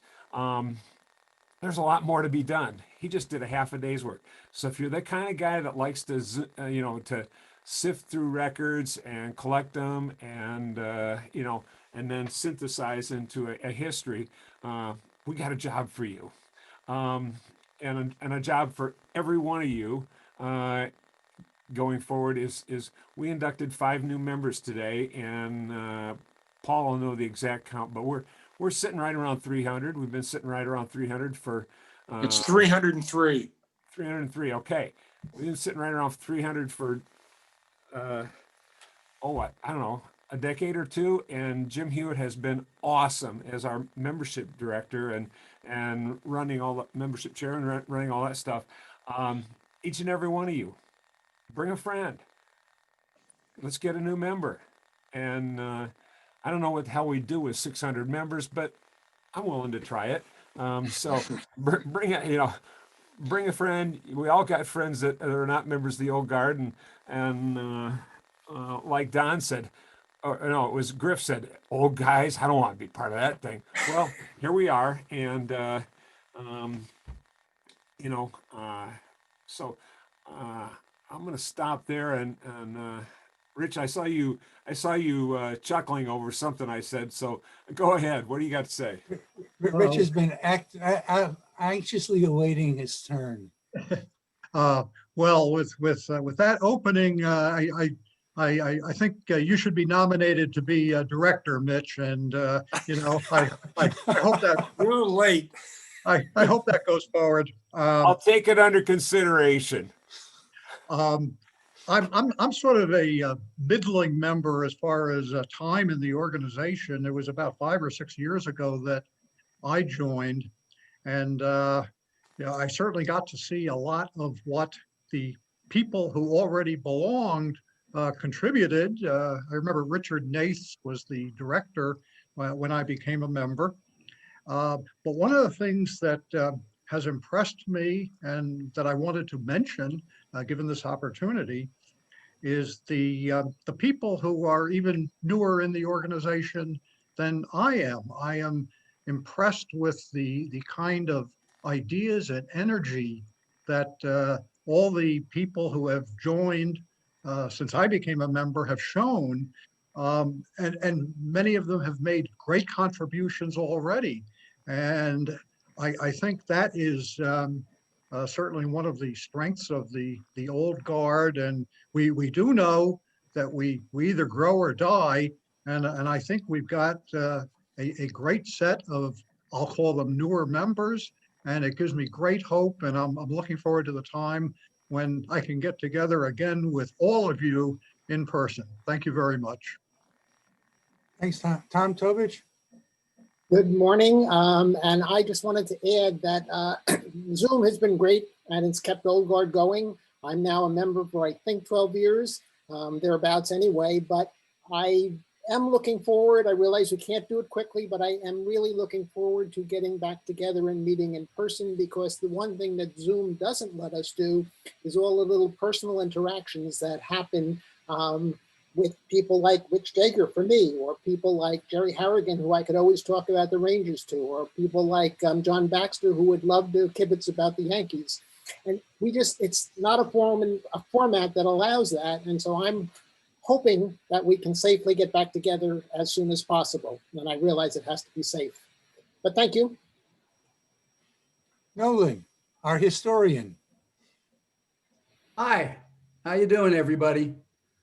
In this time of COVID, it just hit me on the head, an idea that I think is great. As awful as COVID is, there is a lot of COVID depression, and I know 3 people who have committed suicide, myself personally. I have a group of 21 people. A lot of you are among that 21 people. I call people the same time, the same day, every week. And for an extrovert like me, it's a lifesaver. I want to suggest to every single one of you that you at least consider, if you're feeling isolated, if you're feeling down, anything like that, consider maybe 1 or 2 or 3 people that maybe you're very close to and haven't spoken to in a couple of years. Call them up, try and set up a social network, a more intimate social network than this one. I just wanted to offer that as a suggestion. As Rod Serling said, submitted for your approval from the Twilight Zone. Okay.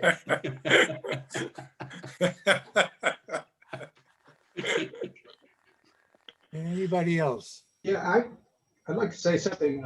Since we still have 60 guys left, this is great.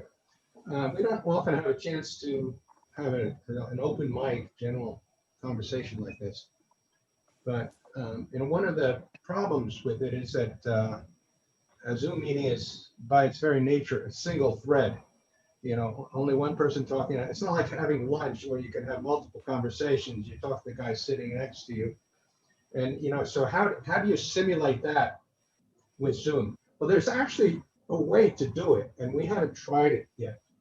But we have the ability to create breakout rooms on the fly, and people can go into breakout rooms and have conversations about whatever they want, and we can have multiple ones going on simultaneously.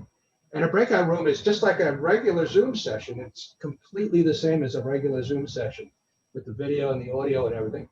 And we can create them. Somebody could say, well, I want to talk about, I don't know, taxes or something, I don't know, or whatever. So we could just on the fly create it, and anybody that wants to go there can go into that room. And when they're tired talking about it, they can come back to the main meeting. So I think the Zoom team would like to play around with this idea, but it's hard to explore it with only 3 or 4 people because by its very nature, it needs more people. So if this sounds intriguing to you, just raise a blue hand, and maybe we'll try to figure out a way to try it out sometime, or click yes.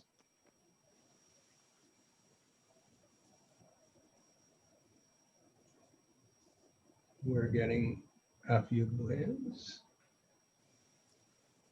Well, I suggest using the voting yes, as opposed to the blue hand. Yeah, right. So if you raise the blue hand, go and click yes, because that way we get a count. And also, members of the Zoom team can click yes. Well, anyway, I think it's enough that we can try this out. I think it's a great idea. I can't figure out how to vote yes, but I think it's a great idea.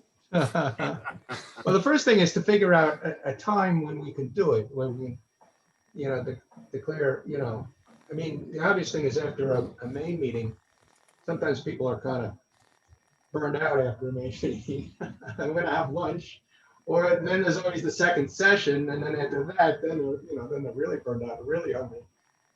So when we call meetings on other days, we always get much smaller attendance. So the question is how we can find a time slot to try this out. Anyway, we'll work on the idea. George. I was just wondering if we acquired the Summit Diner. Since if you look at Paul's screen, you see that it looks like we might have spent some of our dues.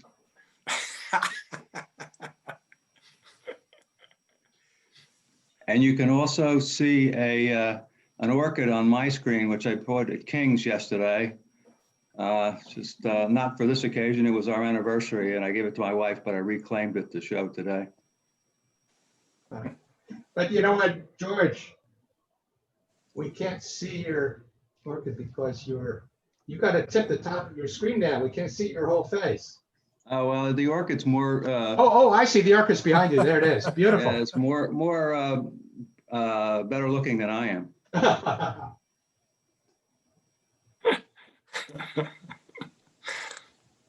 Cool. Okay, anybody else? Tony. Oh, he's waving goodbye. Okay. Last chance to say your parting words. The conversation will continue next Tuesday, same time, same bat channel, and we're going to have a regular meeting next week. And as always, we'll have a great speaker, and as always, good camaraderie, good friendship, and bring your own coffee, bring your own wine for that matter. And so, the Zoom room's going to stay open for a while here because Paul leaves it open 24/7. But Anyway, have a good afternoon, everyone. Fedora. I like the fedora, John. Yeah, very Yeah. classy. Thank you. Now, Joel, John funny thing. Tomaszewski has quite the hat on also. Yeah. Oh, yeah. Maybe that's one of the things. We'll have a special day in next year with a funky hat day.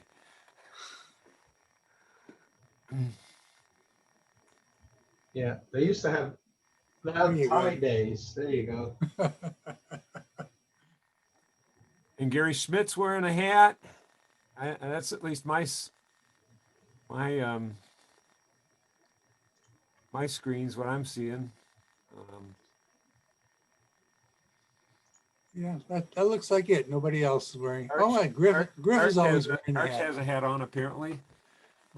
Yeah, there's a hat. Okay. So we'll do that. Funky Hat Day in 21 sometime. Okay. All right. Hey, Joel. Yes, sir. Funny thing, I'm not, because of all the screen sharing or something, I've lost my ability in gallery view to scroll into the other screens full of tiles. Oh, now you're muted. Yeah, that's because there's only No, even one when screen worth. No, in the full meeting, I couldn't do it. Oh, that's weird. Strange. Don't know. I haven't seen that. See, I lost all that ability when I went to full screen for the presentation. I didn't bother with it, worrying about it. I'd like to do a call out to Didier Perron, who's visiting us. And you can unmute yourself. Let me explain. Hello, everybody. He actually saw our program listing for November, I think it was, in the paper. And That's right. so he wrote in and we exchanged some email. And at first I tried to get him online, but I don't know, I must have sent him the wrong link. So I said, please be patient. So he came back. And so tell us about yourself. It's interesting. I'll tell you why. We're going to have to invite him as a speaker. You'll find out why when he tells you what he does. Go ahead, Didier. Tell us what you do. I can barely hear you. I'm sorry. What was the question? Could you tell us what you do for a living? Well, I am retired. That's my new profession. Yeah. And I'm quite enjoying it. It's been, 6 months? Yeah. Before that, as a few members that I recognize know, I was an ear, nose, and throat doctor practicing in Morristown and Florham Park for the past 40 years. So, so were you connected with the Summit Medical Group too? Yes, in the last 5 years, I was with the SMG. And see, the thing is that we've had specialists from SMG come and give us talks on the specialty. Lord knows we need all the medical advice we can get. So one of these days, you could tell us some stories from the from the inside wars. story of Summit Medical Group. I don't know. I don't think I hear that. Anyway, we're delighted you came. Yeah, go ahead. Well, I'm honored to be here as a guest, and I appreciate that. I was very impressed about all the talks on the history of SOG, not SMG. Now it's SOG for me, not SMG. Yeah, your history is absolutely amazing. I really enjoyed all the stories, the orchids, and all that stuff. And and I guess it's not so much about the old guard; it's about the friendly guard.